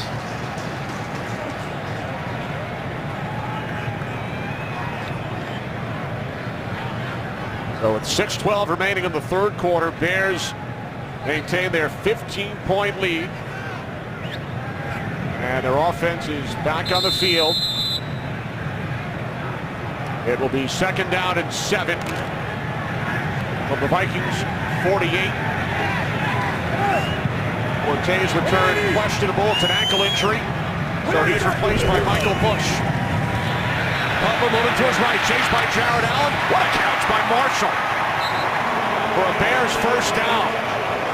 Darryl, it looks like every time the ball is thrown to him, it's like his gloves have glue on them. It's unbelievable how he just absorbs that ball and catches these passes. Yeah, but watch this. I mean, you've got Jared Allen. He's just a step late. You got two guys pulling out the block. I mean, he beats both of those guys, and he is hot on the heels of Jay Cutler. And here's the finish you talked about, Goose. Oh, look at that ball. Sucks that ball right in. And with that catch, Goose, Marshall over 1,000 yards this season. Here's Bush, who spins and then reaches down to the 31-yard line as we check in with Kurt. Kenny, here's one you don't see every day. In Miami, a sprinkler delay. Dolphins marching down by a touchdown. They had to stop because all the sprinklers on the field went off. They finally got it started again, ready to begin the fourth quarter. Seattle with a lead, 14-7, but Kenny Moose and Goose, I guess it's been that kind of month for the Dolphins, who've lost 3 straight coming into this one. I think I've seen that on a commercial before, Kurt. Hope they get the sprinkler issue resolved in South Florida. As Michael Bush takes it down to the 28-yard line. Dolphins like water, right? Absolutely. And you see a lot of things happening. All of a sudden, you want to make that turf a little slippery. Goose never shying away from the conspiracy theory. I'm just, man, I didn't think about that when I was playing. That would have been great. So the only one that slipped by here. We got to slow Marshawn Lynch down. What do we do? Let's put the water Turn on. the sprinklers on. 3rd down and 1. Off the play fake to Bush. Pass is deflected. Aaron Henderson getting a piece of it. So it will be 4th down. Robbie goal time. Jared Allen one more time. Little inside move right here. He's on the outside. Nobody blocks him. Nice job by Henderson getting his hands up and tipping the ball.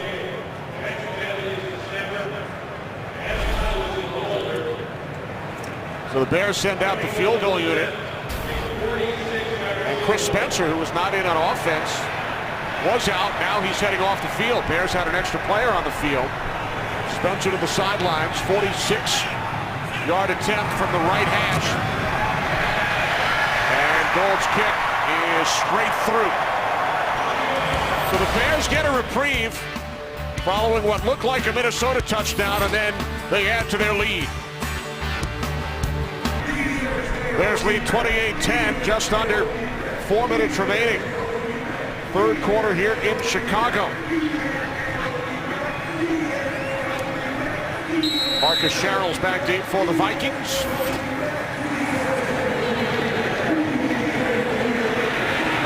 No opportunity for a return, so the Vikings will start at their own 20-yard line, trailing by 18.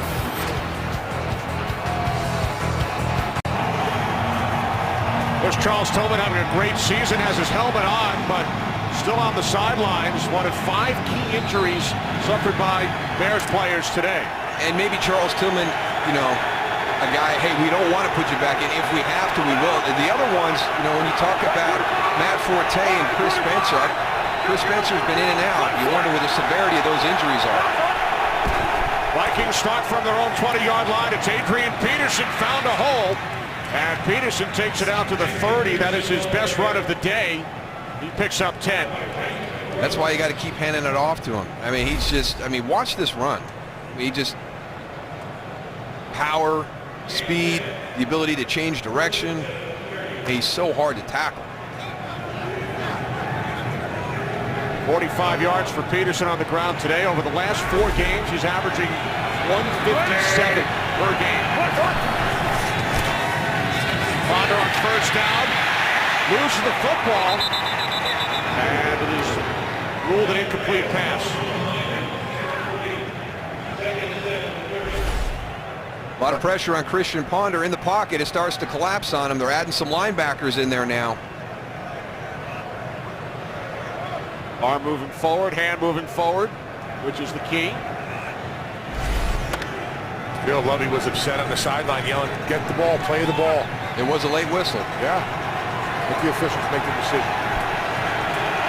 Now 2nd and 10 from the 30.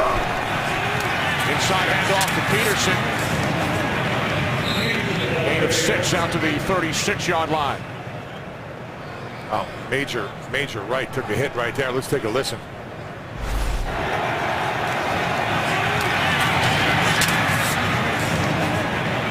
That's pads cracking right there, man. Peterson to the sidelines. You remember that, Darryl, don't you? Yeah. It's been a long time. Bonner to the outside, and it's Rudolph. We've been talking about the fact that Minnesota has to keep Adrian Peterson involved in this, and some people look at the score and say it's 18 points with a little over 2.5 minutes to go in this game, but it's a weird state for this offense. They lead with the most explosive runs this year, the Minnesota Vikings do, but they are last in the NFL in explosive passes. If you want a big play, I mean, here's the key. This is the guy who has your 3 longest plays from scrimmage, so you can't take him out of that equation. Pass incomplete, intended for Simpson, and those 3 big runs all came in the Vikings' last 3 games. And to make matters worse, for the 2nd straight game, they're without their leading receiver, the explosive Percy Harvin. He adds that other element to Adrian Peterson. I mean, it's so hard for him to carry the burden by himself when Percy Harvin is on the field in the passing game, and also as a running back, you know, and outside with some end arounds and different things that they do in the running game with him playing at different spots across the formation. 2nd down and 10. Bonder's pass is caught out of the 47-yard line by Michael Jenkins, his first reception today, for a gain of 4.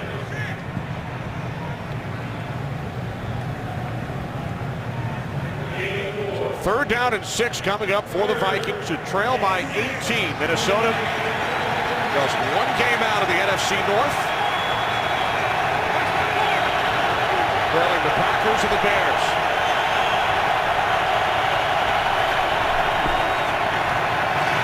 On 3rd and 6, the catch is made for a first down by Jenkins as he split in between Tim Jennings and Craig Stelz for a gain of 13. That's a nice throw catch right there. I mean, you hit Mike Jenkins right in stride, allow him to run after the catch.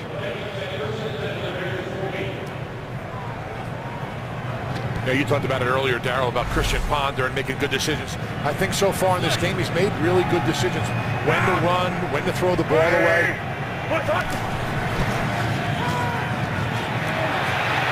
Ponder fires and could not be handled by Simpson.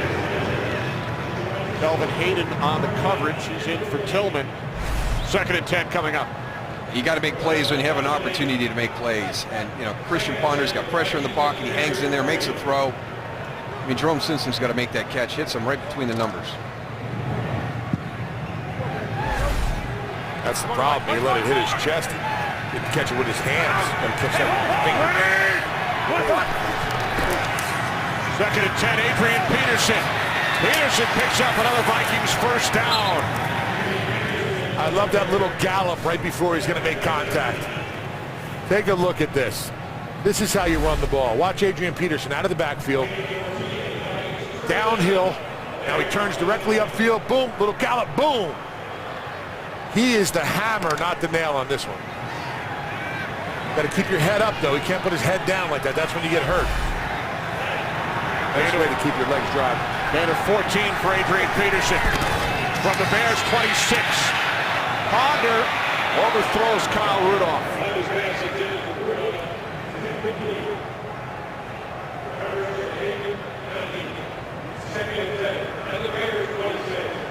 But if you keep giving the ball to Adrian Peterson, you're going to soften that defense. Chris Conte, Major Wright, they have to be involved in the run game to get up there and give that support. That will give you the opportunity to get a ball down the seam to Kyle Rudolph. Longest drive of the day for the Vikings. This the 11th play. Quick throw, and it's Darius Wright who takes it down to the 16-yard line.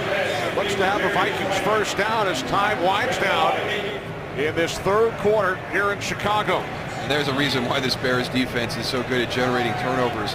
Darius Wright makes the catch, but as the corner makes the tackle and holds him up, you've got 5 guys from that Bears defense coming in to put a hit on him to try and knock that ball loose. Third quarter comes to an end. Vikings on the move, trailing the Bears by 18.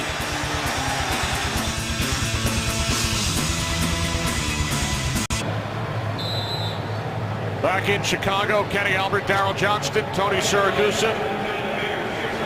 Start the fourth quarter. Bears lead by 18. First and 10 from the 16-yard line for the Vikings. Play fake to Peterson. And then Ponder's pass is short. Intended for the tight end Ellison. But I like the awareness of Christian Ponder in not taking the sack at this time. You're in the fourth quarter now. Time is going to become your enemy. So you have to play action. Your protection starts to break down, and you know, drip, get out of there, get it towards a receiver on your side. There's Charles Tillman from the sideline, giving signals, numbers, all kinds of stuff to help his teammates out. Good little coaching. Here's Peterson on second down. And Peterson picked up by Major Wright.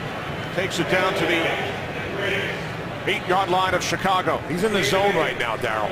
He is. He really, he hits the ground and he's up and he's walking back to the huddle. And he wants the ball again. I want it again. Give it to me again. Exactly.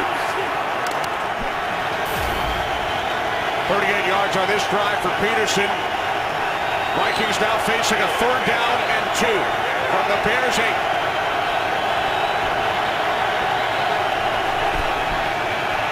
Ponder backpedaling, moving to his left. And then he throws to the end zone, incomplete. Intended for Jarius Wright. Kelvin Hayden on the coverage. Well, Christian Ponder wanted Kyle Rudolph, but here's one of the ways you cover a tight end when you're a linebacker. Watch Kyle Rudolph as he comes in motion and crosses. Lance Briggs, here's how I cover. You're inside the 5 yards. That was one of the things when we played, Tony, that you had to know about. That's and here right. comes a huge fourth down. That's the intimidation factor right there. Next time you come across that middle, think about it. Vikings go for it on fourth down and 2. Ponder again moving left, under pressure, and it's incomplete. I don't know, Darryl. I think Adrian Peterson was ready to go and take the ball. I don't like that call.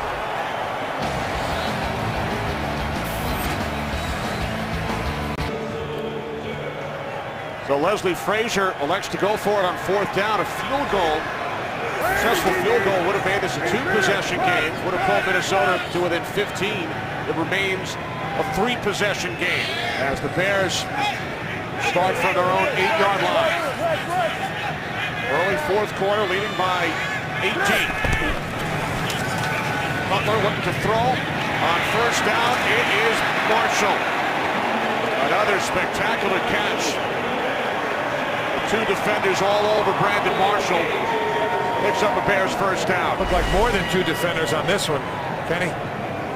Yeah, I've really been impressed with Brandon Marshall catching the ball in traffic today. But I want to go back to the point that Kenny made about the 3-possession, 2-possession. Remember, Chicago ran that 2-point conversion earlier in this game because of a look they got on their extra point. And, you know, you wonder if, you know, how that impacted the decision making.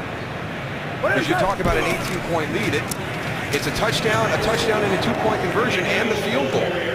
Here's Bush. But if they kick the field goal there, it becomes a 2-possession game at 28-13. Leslie Frazier returning to Chicago. Led the Bears in interceptions 3 seasons back in the 80s. Suffered a career-ending injury in Super Bowl 20 on a punt return. Second down and 7.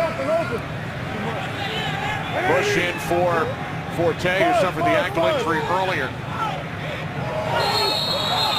Penalty markers prior to the snap. It's a false start. False start. Offense number 73. 5-yard penalty. Second down. That's Jamarcus Webb, the left tackle. Bears and Packers tied atop the NFC North. Best division in football this year. And then you look at Minnesota, 1 game back at 6-4, and a lot of games between those top 3 teams over the next couple of weeks. So when Leslie Frazier talked about getting to the point where in December we want to be playing meaningful games where we control our destiny, they're 2-0 in the division right now, but they've still got 3 more divisional games after today. Combined 24 wins, more than any other division in football. Cutler off his back foot, completes the push, but he's tackled back at the 18-yard line by Fred Evans, loss of a yard. You know, watching Jay Cutler out there, one thing he is doing is he's working the clock. If you watch the game clock, which will be right under here, it's going to pop up in red, you'll see that he doesn't snap the ball until there's 2 or 3 seconds left. Right now it's at 22. He's going to wait for that to wind all the way down, so he's going to take as much time off the clock, knowing that it's a 3-possession game. Watch the game, Jay.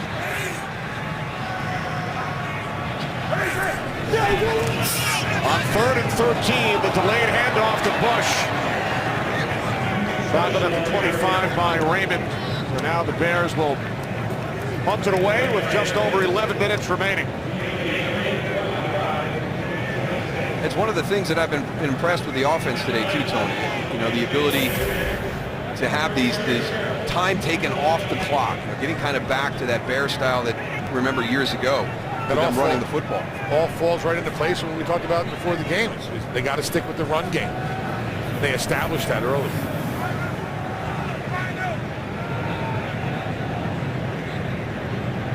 Podlish punting for only the 2nd time. He scored on the 2-point conversion back in the 2nd quarter. Fair catch is called for by Sherrills. Back at the 24. So trailing by 18. It's Adrian Peterson and the Vikings offense back out onto the field. This year, more than 70,000 schools at 1,700 events. And through the creation of youth fitness zones across the country, NFL Play 60 has improved the health of millions of American children through the power of play. Visit NFLRush.com to learn how NFL Play 60 could come to your community. Vikings trailing by 18. Pass is intended for Jenkins. 2nd and 10 upcoming for the Vikings. I love the way that they've incorporated nutrition into that Play 60 program too, Kenny. You know, we talk about these athletes and the exercises and everything they do, but nutrition is a big deal too. And the NFL's worked with a number of groups over the years to raise money and awareness to help families in everybody's communities lead healthier lives. And Taste of the NFL has been working with them for 22 years, and it's a great program that they've got out there for the kids today to help battle childhood obesity. We got 10. Terrific job by all involved. 2nd and 10. From the 24-yard line, Ponder out of the shotgun. This is Peterson up the middle. Wrapped up by a trio of Bears led by Lance Briggs. We had West, Kurt Menefee. Well, the Falcons and Bucks keep going back and forth, and this time it's Atlanta taking the lead behind a 3-yard touchdown run from Michael Turner. 6th lead change of the game, 24-23. Falcons up right now. Can he move some loose? Houston, Texas, 10-1. Falcons hope to be 10-1 in about a half hour as Ponder is down back at the 22-yard line. Israel Adonijah along with Shea McClellan. And this is one of those opportunities where everything's starting to collapse around you, and I think that Christian Ponder hung in there so long he had no exit route. Once it got to that, you've got 3 Chicago Bears just collapsing on top of you. Those ends fell right back inside. Vikings go 3 and out. Cleary waiting back at his 9-yard line. Williams for the injured Hester back deep for Chicago. It's the up man Earl Bennett calls for the fair catch at the 35-yard line. Bears in control, celebrating following the sack by Israel Adonijah. Chicago Bears lead the Minnesota Vikings by 18. Bears start from their own 34-yard line with Armando Allen in the backfield. This is Allen. Out across the 35, gain of 2. An opportunity for Armando Allen to get some touches here now. Matt Forte out with an injury. Michael Bush been carrying the load here since Matt Forte went out. How about We'll see how Jay Cutler, yeah. You talk about threading the needle in his passing game. We'll see how good he does with the laces right there. How can you say he's not a good teammate? That was a nice bow right there. Yeah. Now think back to what took place between Cutler and Jamarcus Webb earlier this season, and then piece those 2 shots together. Hey, Jay, can you tie my shoe for me? Absolutely not. You're getting me killed out here. Now with the play clock winding down, Should have put a double knot in that. thanks to the lost shoe of Webb, Bears forced to use a timeout. That's the one bad thing when the QB's tying your shoe. He can't get the play called in the huddle. Bears and Vikings will do it again in 2 weeks in Minneapolis. Chicago leading today 28-10. Cutler on 2nd down. Over the top, off the hands of Marshall, and then nearly picked off by Greenway. I tell you what, he does all the dirty work as a wide receiver, Brandon Marshall. And we've heard about the wide receiver position in the NFL becoming a diva position. This guy's not running a lot of deep routes this afternoon. He's running ins, he's running slants, he's running hitches. 54. He's got 12 receptions, but he hasn't even broken 100 yards yet, Kenny. Averaging just under 8 yards per reception. 3rd down and 8. Cutler fires to the 45-yard line, incomplete. Intended for a sliding Kellen Davis.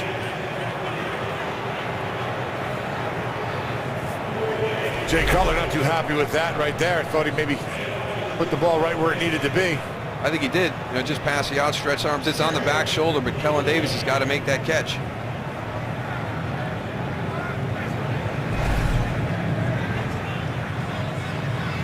Bears go 3 and out. Podlish punted from his own 25-yard line.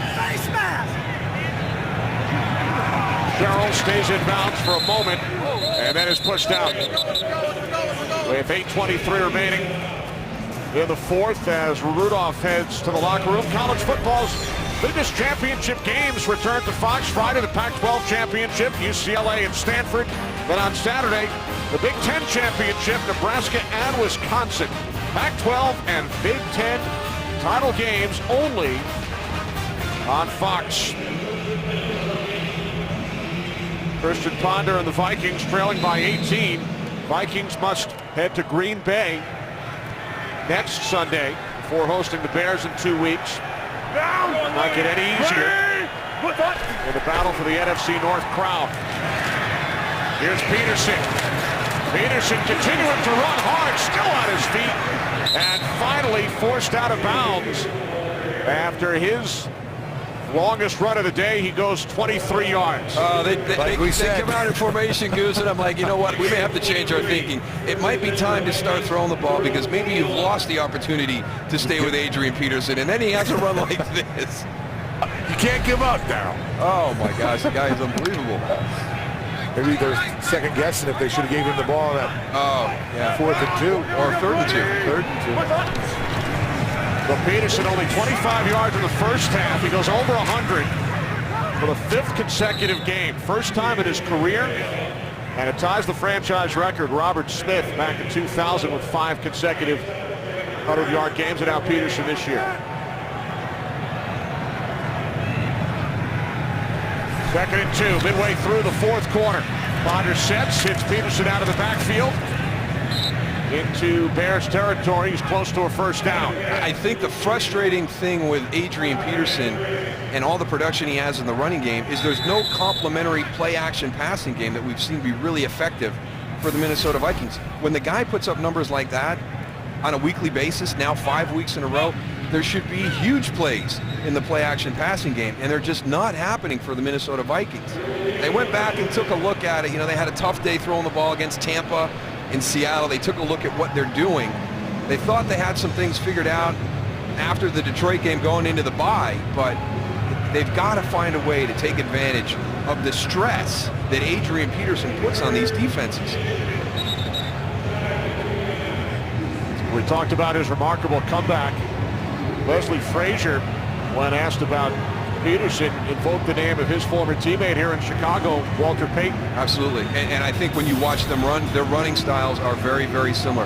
That last run, I mean, that if you're a Bears fan watching this game, that's going to bring back visions of Walter Payton, just a physical, never say die type of player. On 3rd and inches, the ball hit the ground on the exchange, and it looks like Major Wright has it for the Bears. He does. Second time Peterson has lost a fumble today. Well, the first one was Adrian's fault. Let's see what happens on this one. Well, that's on Adrian too. Christian Ponder's got it out. He tried to take it from Christian as opposed to letting him place it into the pocket.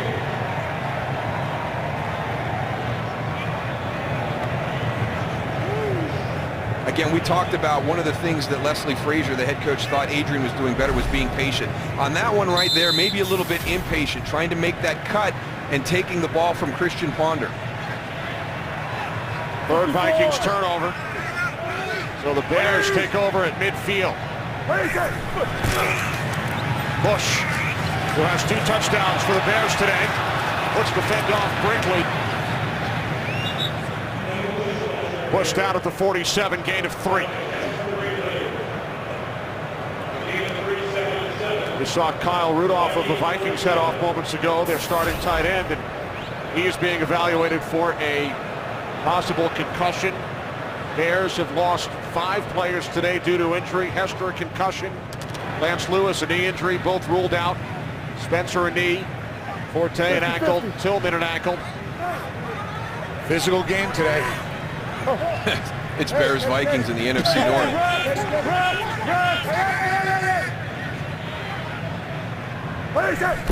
Second down and 7. Cutler steps up and takes it to the 42-yard line. That's a good feel right there of the pressure coming in from your right side. Make the quick decision, pull it down. You know, 2 weeks removed from a concussion, I'd still like to see him slide at the end of some of these runs. We see how important he is for this team. There's no reason to take an unnecessary hit down the field.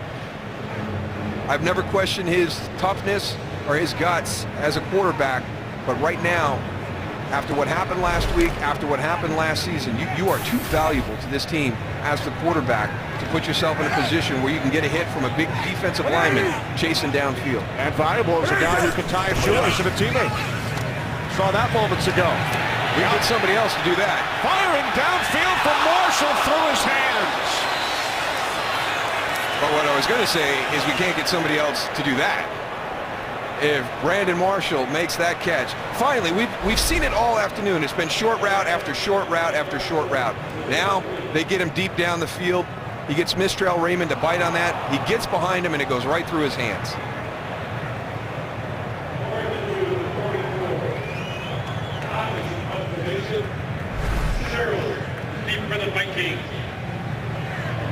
So Podlish to punt for the 3rd consecutive possession.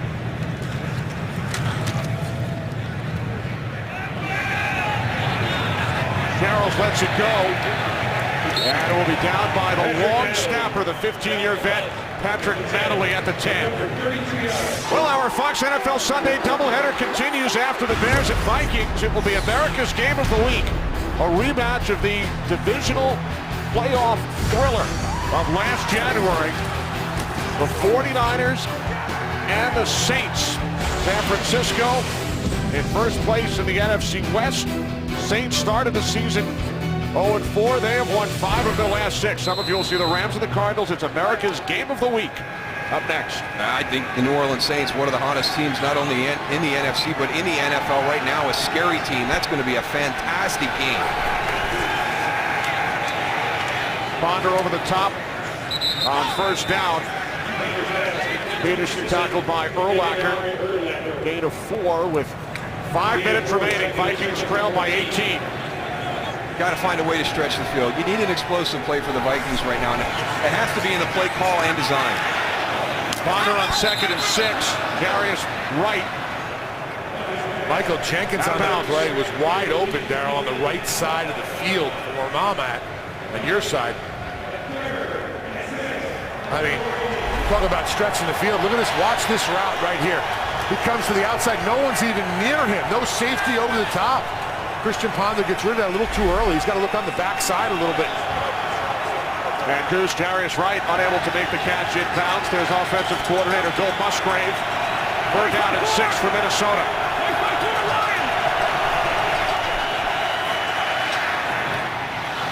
Ponder throws on third down, and it's Wright who picks up the Vikings first. There's a heck of a catch. Darius Wright, the rookie out of Arkansas. It's his 23rd birthday today. Playing in his second game following the injury suffered by Harvin. Now it's Peterson on the screen, and he's tackled by Urlacher. And there is a flag. Looked like a horse collar tackle by Brian Urlacher on Adrian Peterson.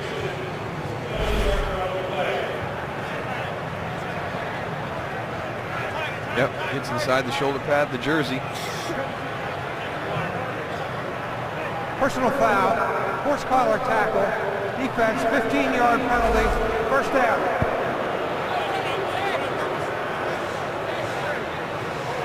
Two of the greats of this generation of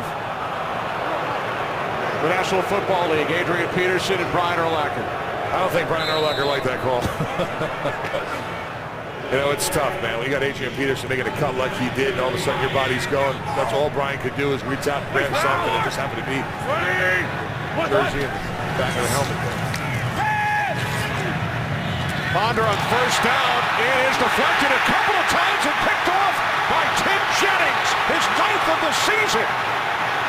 Jennings is inside the 20 and finally tackled at the 15 by Stephen Burton, who was the intended receiver. It looked like a pinball bouncing around the machine, and then Jennings came up with the pick. You know, this is something that is created, and Rod Marinelli has done a great job of creating this, and it all comes from a culture of hustle. I want you to watch this team when this interception happens. As you pointed out, Kenny, it's like a pinball machine. Boing, boing, boing, and the hand to eye. Now, everybody, Tim Jennings has got the ball, the defense, they want to score. It's unbelievable what Rod Marinelli has been able to create here in Chicago. Turnovers don't come in bunches. They really don't. Ball hit the ground right there. And this will be overturned to hit the ground. Stephen Burton should have caught that ball. That ball was right in his hands. But it's still great to watch the transition of this group. When that ball is intercepted or there's a fumble recovery, they become like an offense going down the field.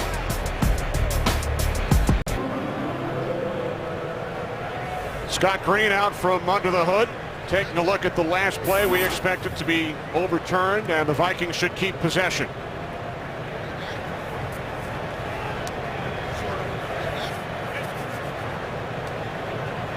After reviewing the play, the ball did hit the ground. The pass is incomplete. It'll be second down. Please reset the game clock to 4 minutes and 14 seconds. Chris Conti with an opportunity after it deflected away from Burton. Hits the ground there before the left foot of Conti knocks it back up into the hands of Tim Jennings. Even though it was coming back, it was fun to watch. This defense, Lovie Smith told us, the first thing we expect them to do is score. And it's funny to say it, but when you watch how they play and the turnover is there, they're thinking about scoring immediately. So Jennings with 8 interceptions. He leads the league. Does not come up with his 9th, but does come up to make the tackle on Darius Wright. And those are two of the areas that Lovie Smith says they are so much better this year than they were last year. Charles Tillman and Tim Jennings at the corner position, and then Major Wright and Chris Conti back at safety. Penalty flag is thrown. Only 12 men on the field, Kenny. A pass intended for Wright. Like Nate Collins was on the field, couldn't get off. 12 men on the field on defense. 5-yard penalty. Third down. Yeah, he's a big man. You got to give him a little extra time here, man. Right now you got to jump and hopefully get out of bounds before they call it. You know? And a new emphasis this year, you must be completely out of bounds, not just in the air if you try to leap to the sidelines. You must be all the way off the field.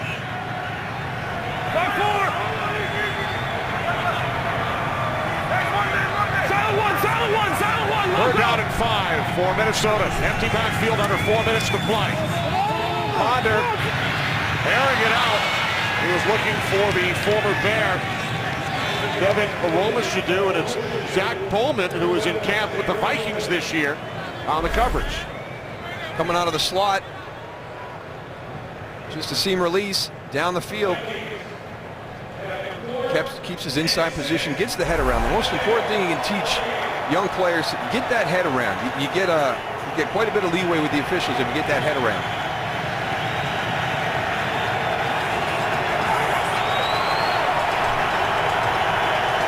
We welcome those of you who have been watching the Seahawks and the Dolphins. 4th down and 5 for Christian Ponder and the Minnesota Vikings as the pass is caught by the tight end John Carlson to keep this drive alive at the Bears 40. Chicago leads 28-10. 3.5 remaining. Bears coming into the game tied with Green Bay atop the NFC North. Vikings 1 game back. 1st and 10 from the 40 as Ponder hits Adrian Peterson, who gains 7 down to the 33. And it's just such a difficult position to be in when you're trying to catch up to the Chicago Bears, because this defense is built around not allowing anybody to get beyond you. So in a 2-minute situation, down 18, it's going to be hard to get any type of big play. Double pass, Peterson. Keep in mind, early in this 4th quarter, Vikings had an opportunity to kick a short field goal, which would have turned this into a 2-possession game. Elected to go for it on 4th down. Were not successful. So the deficit remained 18, and that is where we stand. Ponder again, looking for Carlson. And he's had a couple of drops today, a couple of key drops. Christian Ponder has put the ball in positions for guys to make plays. And we've had a couple of situations like this. John Carlson is late getting that head around. The ball gets on him quick, and he can't make the catch. Carlson only 5 receptions this season. Signed a big 5-year contract coming over from Seattle. Another 4th down situation for the Vikings, as we welcome those of you who have just joined us. Kenny Albert, Darryl Johnston, Tony Siragusa from Soldier Field in Chicago. It is Adrian Peterson trying to pick up the 1st down with 2.5 remaining. Now, the way the officials came in, it looks like he could be a little bit short. Yeah, he tried to stretch it out there at the end, but didn't quite make it to that 30-yard line right there. Really has to get across the 30 on this. Brian Urlacher kind of setting that wall. He's well short. Julius Peppers down the bottom of the pile. Took a little bit too long to get Adrian Peterson rolling today, and you have to credit the Bears defense for a lot of that. They held him in check in the 1st half. Here in the 2nd half, he's been a factor. But it was a little bit too little too late. Kind of the perfect setup for the Chicago Bears. Played great complementary football, taking advantage of Minnesota mistakes. Vikings 3 turnovers leading to 14 Chicago Bear points. A couple of rushing touchdowns for Michael Bush in the 1st half, and the Bears have lost 5 players due to injuries, including Devin Hester and Matt Forte. But they lead by 18, 2:28 remaining. As Cutler hands it off to Bush, Jay Cutler in his return missed the last 6 quarters. 2nd half against Houston. Entire game on Monday in San Francisco. Bears lost both games after starting the season 7-1, but in control today as they will raise their record to 8-3 with a victory over the Vikings.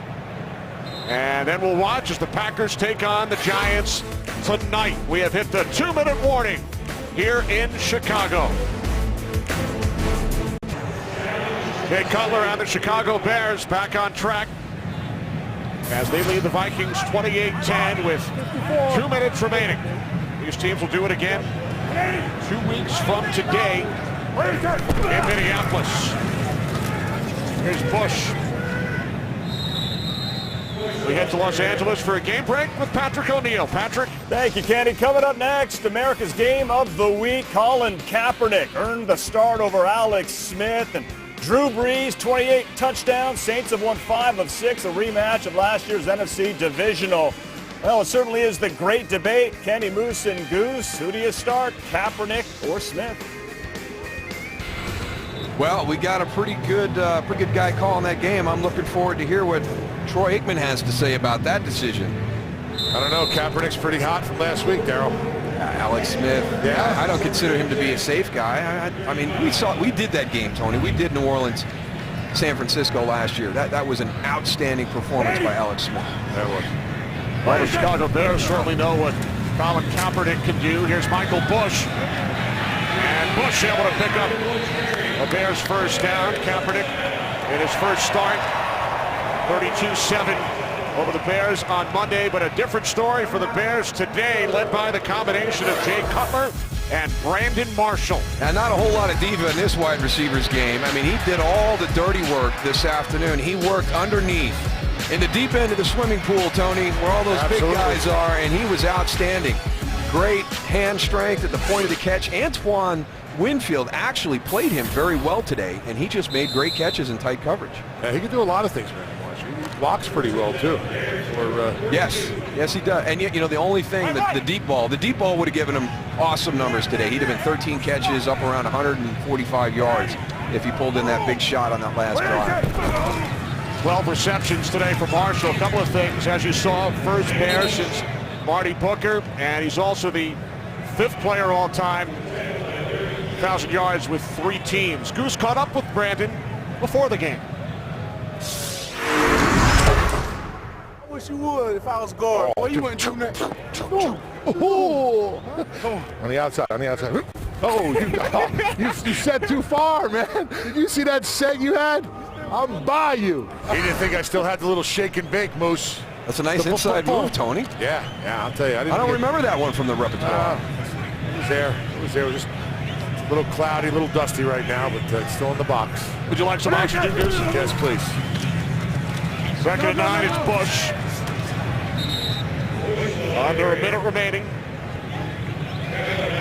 FC game break coming up with Kurt, Terry, Howie, Michael, and Jimmy. They'll have scores and highlights from around the league and get you ready for America's Game of the Week. Most of you will see the 49ers and the Saints. Great job by our entire crew here in Chicago, led by producer Barry Landis, director Brian Lilly, associate directors Eric Mandia and Joe Williams, broadcast associate Paul Marlborough, technical producer is Sid Drexler, technical director Chris Castro, pregame show produced by Bill Richards, directed by Bob Levy.